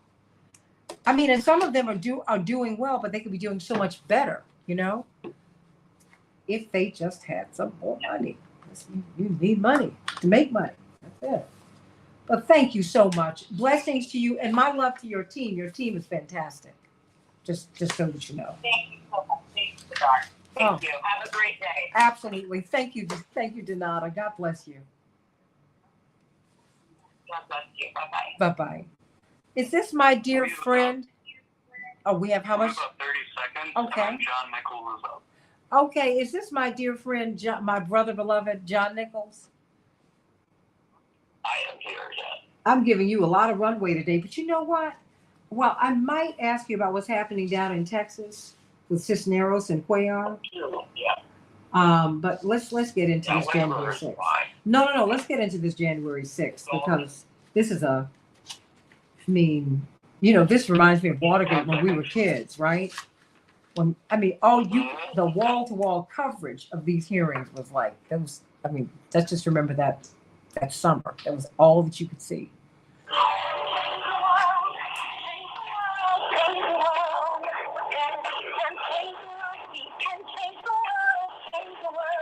This is the Santita Jackson Show.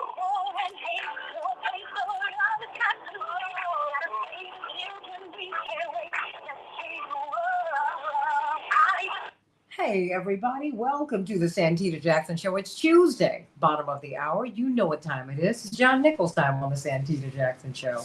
And how timely is this? How timely is this call? We are about to have the January 6th hearings. To my surprise, and maybe to yours, I don't know, it's going to be on prime time. So it's not going to be on in the morning and in the afternoon. You won't be able to see it. Oh, no, no, no. And it's going to be produced. Well, some people are saying, oh, my goodness, a former ABC producer is producing this. Ha, ha, ha. It needs to be because it's a television show.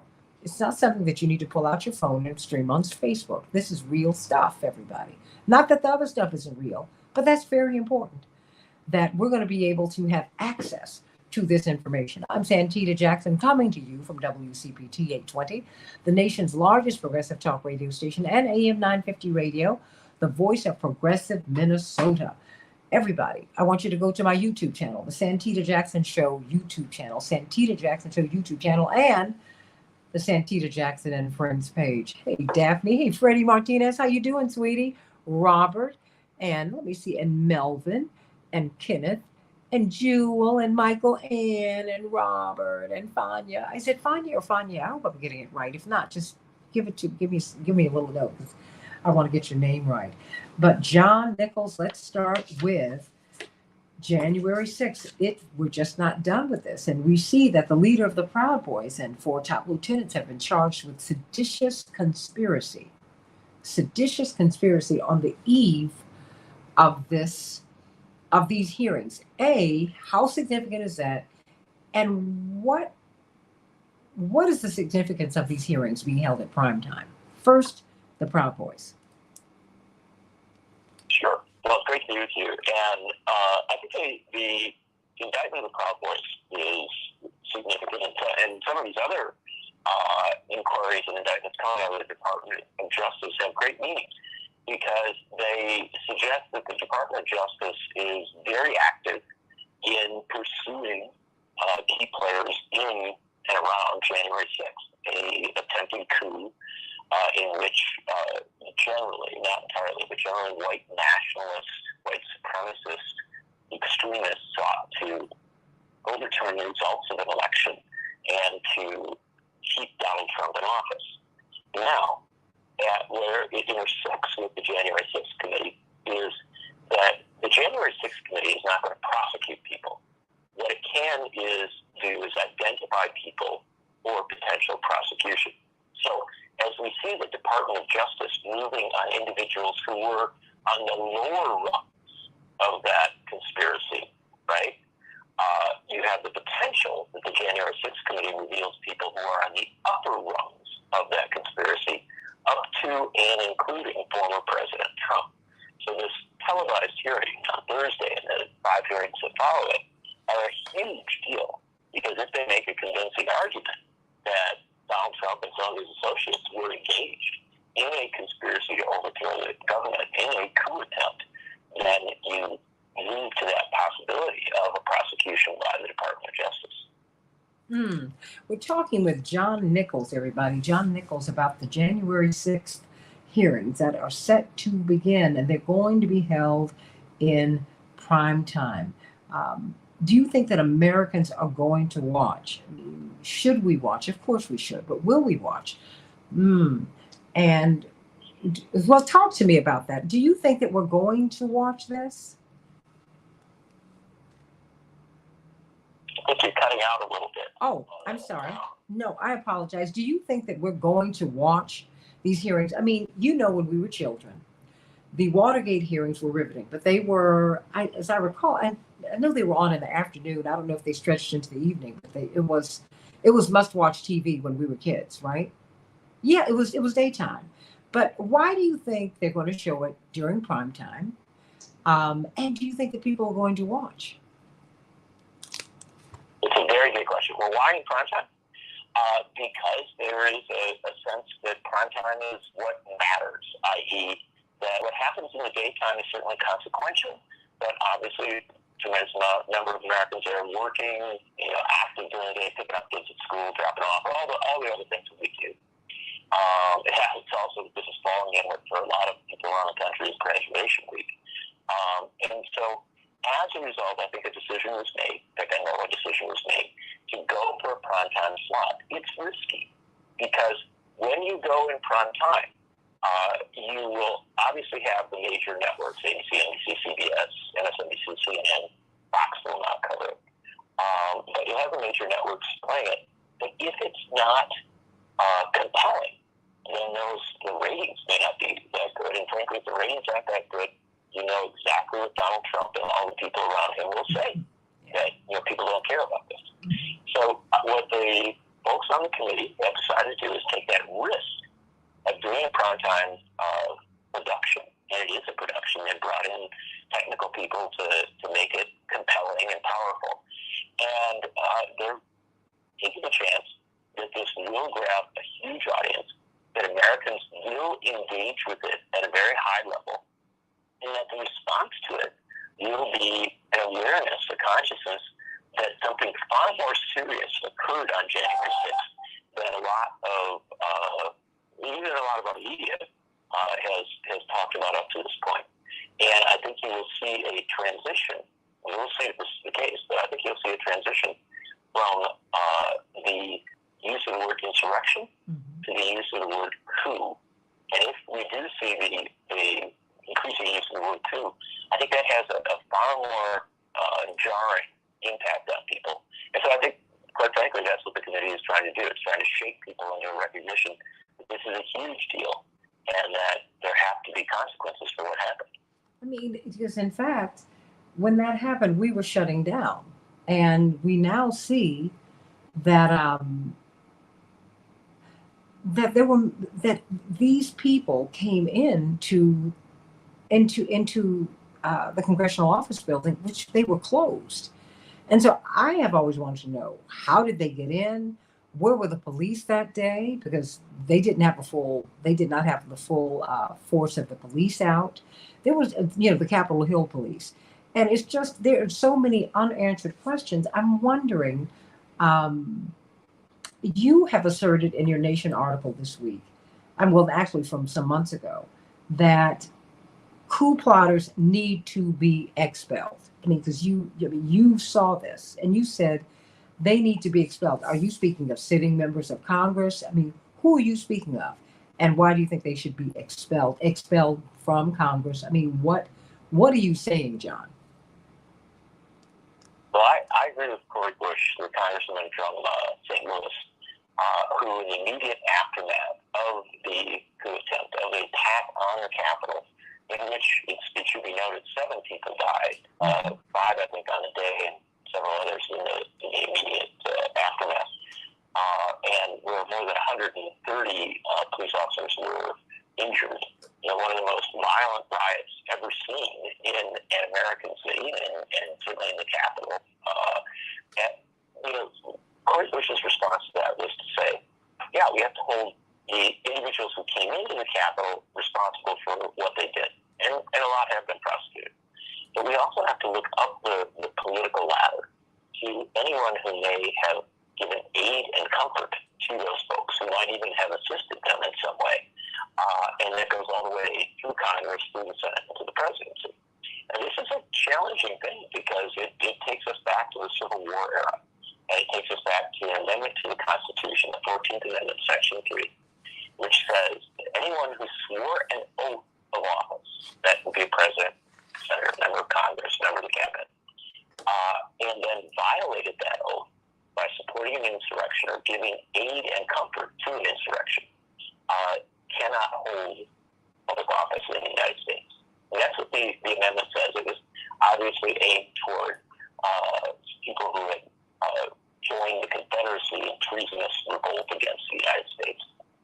And it was applied some at that time, not as much as it should have been during the Reconstruction era.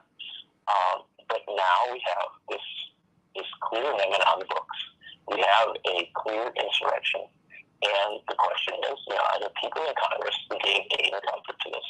Cori Bush wants to investigate it. She's right. She has more than 50 members of Congress who supported what she has proposed. And this is also played out around the country with citizen lawsuits to try and bar folks who are actively engaged in what is seen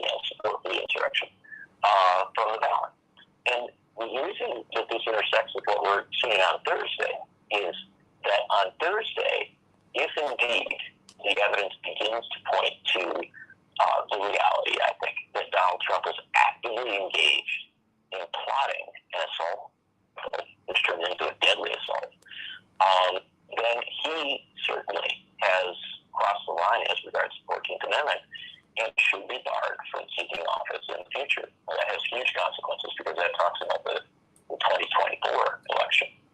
So there's a lot at play here, a lot at stake. And that's why, again, Thursday's hearing becomes a very big deal.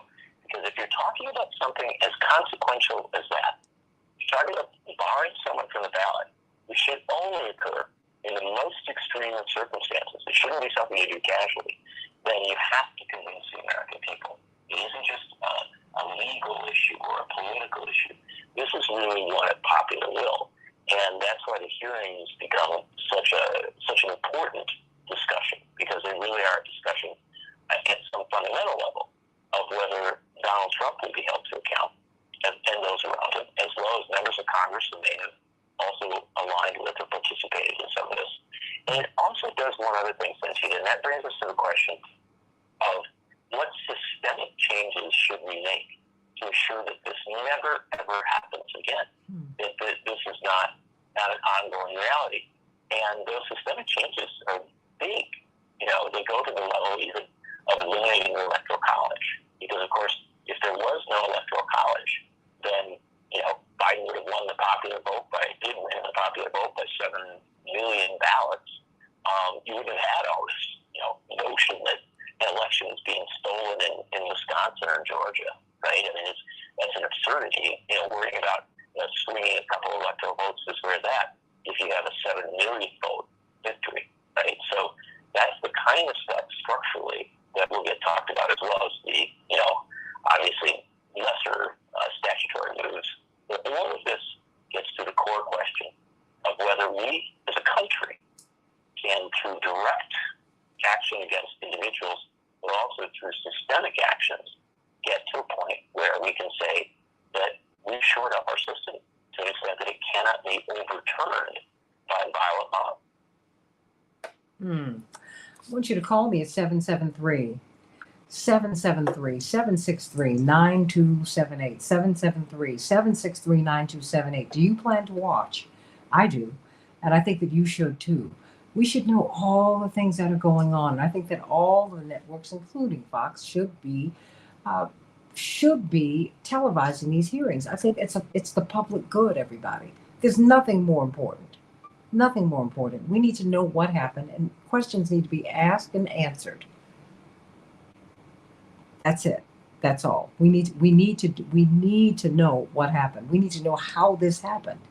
Who was in on this? Who knew what, when? I mean, we need to know that. Do you remember where you were when you saw these terrifying scenes on television? I remember calling my mother John Nichols. Because I turned on the television and I saw this riot at the Capitol, and I said, okay, you and I have both been in a whole lot of marches. They've never been, I said, well, maybe I don't know what I'm seeing, because I could not process a riot at the Capitol. I just, this is the United States, sadly, yes. I know we have the potential to do that here, but no. And when I sat and watched for a few more minutes, I called my mama. Not my daddy, my mama. I called my mama. I said, Mother, you need to turn on the television. They're having a riot at the Capitol. And she said, oh, okay. She's seen a lot in her 78 years. And well, that was 76 or 77 at that time. And I said, no, Mom, I don't think you've ever seen this. You've not seen this before. This is something very, very different. She went over to the television and she said, this is different.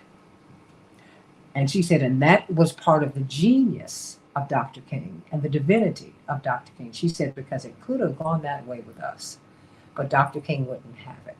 Let me bring up Robert. Robert wanted to say something to you. Robert, what's on your mind? Thank you, Santita. I was listening to the conversation earlier and regarding these televised hearings. My concern is this. I think this is typical of what politicians do. There's a lot of theater. But the concern that I have is that this smear will continue, and let's say 6, 7, 8 months down the road, none of the ringleaders, the people that actually planned this, will be ever convicted. And I'm very concerned about it, because this is what we do in this country. We sweep it under the rug.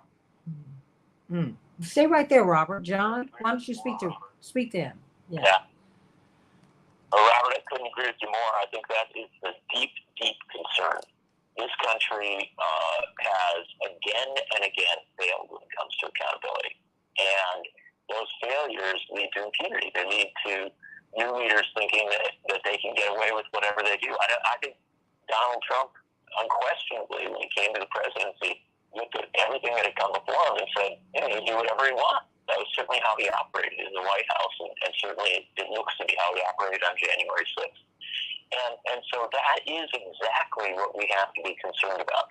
And we have two models here to pay attention to. One is the model of the Watergate hearings in the 1970s.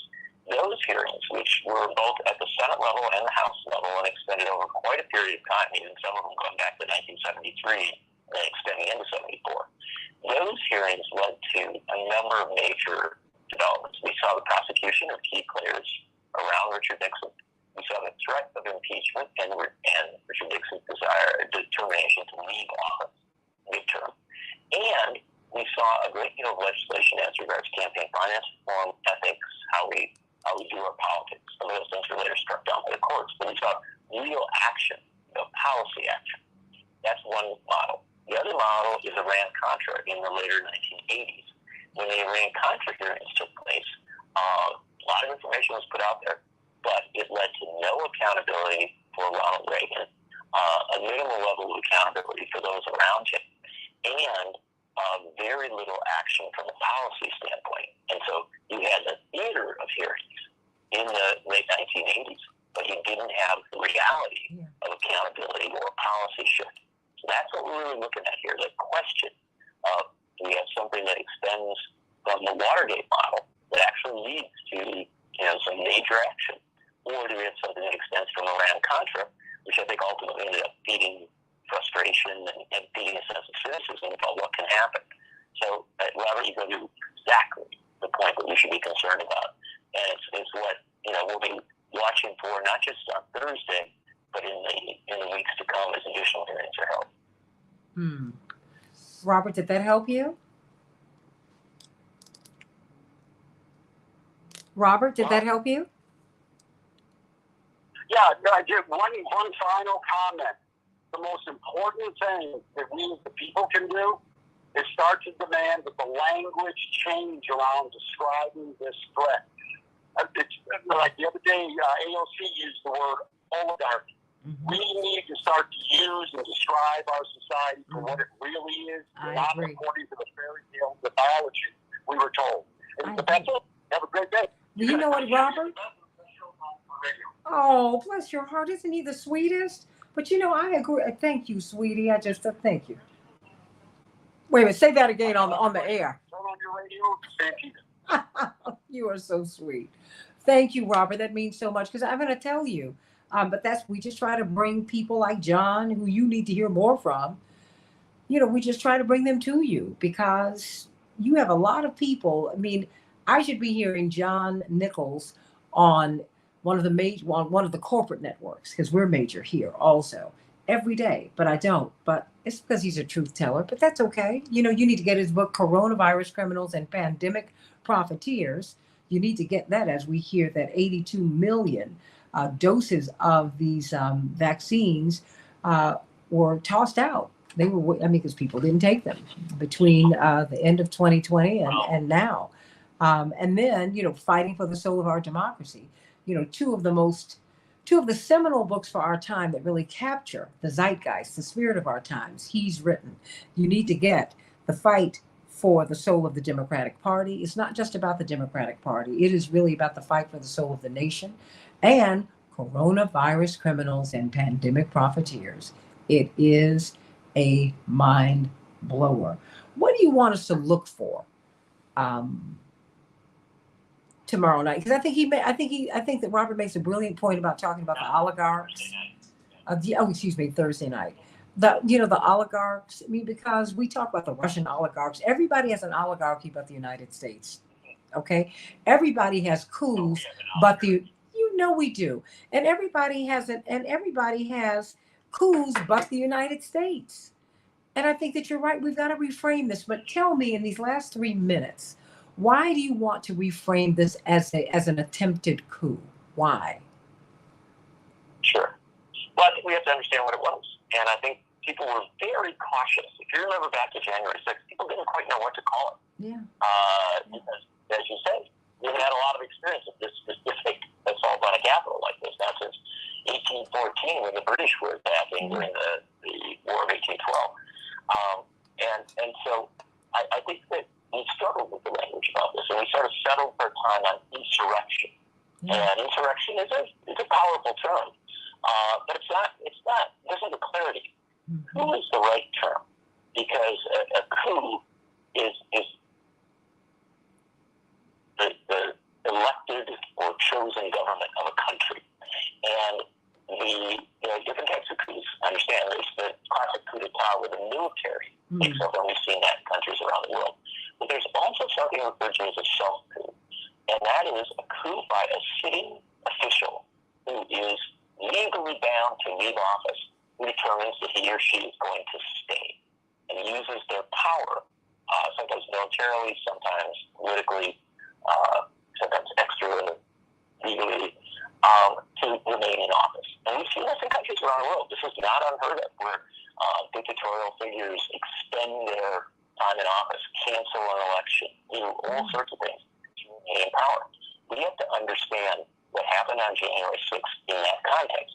And it isn't hard to make the case, because they were certifying the results of an election that would end Donald Trump's presidency, and Donald Trump and his supporters sought to prevent the certification of those results. They sought to prevent the end of his presidency. That is a coup. Everybody, I hope that you will be watching on Thursday night. I hope you'll be watching. One of our old friends, Jamie Raskin, has been at the center of this.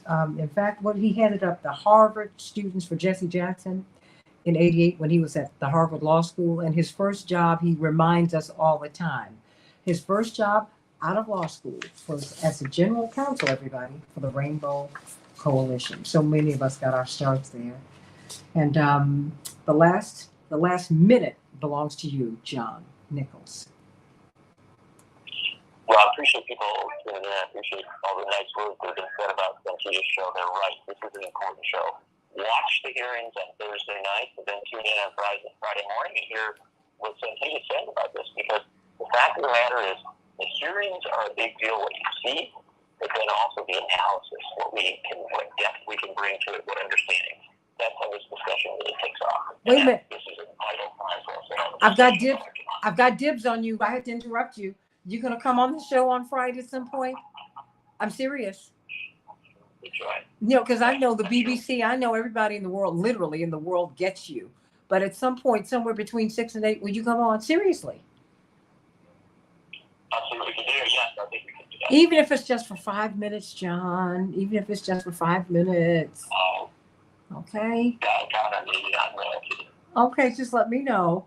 Let me know when you can fit us in. Seriously. Because we need to do that. I love you, everybody. Please get out and vote if you're in California, Mississippi, Montana, South Dakota, New Mexico, Iowa, or New Jersey. Get out and vote today, everybody, and find out if your precinct is going to be open for the June 28th primary in Chicago. John, we have got 73 precincts that will not be open in Chicago, impacting 120,000 voters for our primary. Can you believe that? Come on. I'm like, are you serious? Come on, Chicago. What? I'll see you tomorrow, God willing, on the Santita Jackson Show. I love you, John Nichols. Thank you so much, Postman. You're a jewel. Love you, everybody. Oh, my gosh. 120,000? What? John, have you left yet? No, I'm not. Still with you for a moment. Just very, very quickly, 73 precincts in Chicago impacting 120,000 voters will be closed for our primary on June 28th. Now, mind you, hardly anyone knows that there's a primary. Okay. I know it's a big problem. What's the excuse for closing the precinct? I do. You know what? I'm still trying to find out. Something didn't work. Wait a minute. Here it is. Precinct problem. I'll send you the article. Precinct problems in Chicago. It's in Politico. I wonder if it may be staffing. You know, that they just are having trouble getting people to staff them. I don't know. And one of the ways to deal with that is just to up the pay for poll workers. Oh, they said that's right. Yeah, the polling sites, buildings. There are ways to get precincts open, especially in Chicago if they want to. That's all I'm saying, John. That's all I'm saying. Yeah. Here it is from Politico. Since the pandemic, numerous buildings and restaurants have decided not to serve as polling sites. They don't want the hassle. A Board of Elections spokesman, Max Beaver, I'm going to call him, reach out to him. Quote, our polling places division has seen a wave of new opt-outs from traditional precinct polling places during the COVID pandemic over the last 2 years. Other reasons, some polling locations that were used during the previous spring aren't available for the summertime elections. Schools, for example, and on and on and on. But I do know if it's not a problem in the suburbs, okay? This is 120,000 voters, John.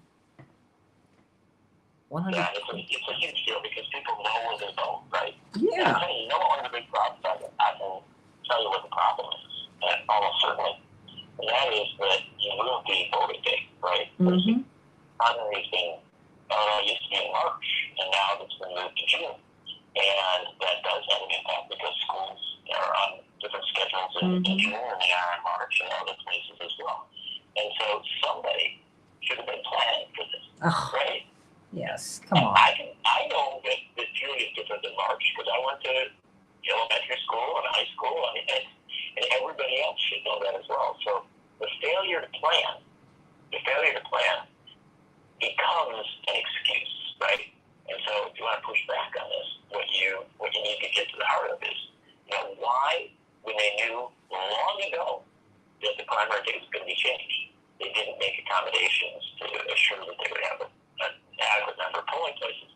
And then the second thing you need to do is put out a call. I mean, it's entirely doable. Put out a call for, locations that can open up as polling places. You're going to find there are a lot of patriotic people, a lot of civically minded folks who own, like businesses or buildings or spaces that they would be willing to open up. Mm-hmm. I mean, you still have weeks to go. One of the things that always frustrates me is when a problem arises, people just talk about the problem rather than about fixing it. And the fact of the matter is, weeks to go, you could fix it and then it would have to be a massive education campaign about where polling places are located. It's doable. It's doable if people are serious and want to fix this problem. That's the problem. I don't know if they want to fix it, but you know what? I'm gonna now that I've seen it, I'm going to talk about it every single day, and I'm going to reach out to someone at the Board of Elections so they can tell us what is going on and what is being done. Since you all have identified the problem now, what are you doing about it? How about that? Very good. Yeah, I mean, no, because it's a very important issue. Yeah. Really, the ability, access to the polls is as important as anything else we talk about, because at the end of the day, if people don't know where and how to vote, then they won't vote. 120,000? What? That's a huge number. And you can bet those people are located in districts that have critical elections that will be decided, because Chicago is such a democratic city, that will be decided in the primary, not in November. And so having those polling places open for the primary is a big deal. It's ridiculous. It's really definitional for who will hold office. Absolutely. That's why, I'm so glad. Look, my mailbox is clogged with all of these, with just all of these newsletters and whatnot. But by reading just some of everything, I bumped into this. I said, whoa, hold on. 120,000 voters? Plus, I must admit, my orientation is toward Washington because that's where I was in school and I lived there after school and just the East Coast. And so I just have another kind of orientation. But I'm going to find someone from the Board of Elections today to talk about it, you know, because I think that they need to explain where people are supposed to go, you know. So, but I love you, John. Well, I think that's really important. Oh yeah, but and please let me know about Friday. Yeah, we'll figure out something. Please, let's figure out something because I would love to hear just, you know, your thoughts about this. Watch this day. I'm sure we'll all be coming. Yeah, we'll see. Wow, what a mess. Thank you so much. Sending you much love. Give my love to the family. And yours as well. Thank you. Take care and be strong. You too. God bless you. Bye-bye. Okay. Bless you too. Coach May, thank you for a great show, honey. And oh boy, yes, you guys, my eye has been bothering me throughout the show. And everybody vote. Abraham, how you doing, sweetie, down there in Brazil? You're so sweet. You just warm my heart every day when I see you.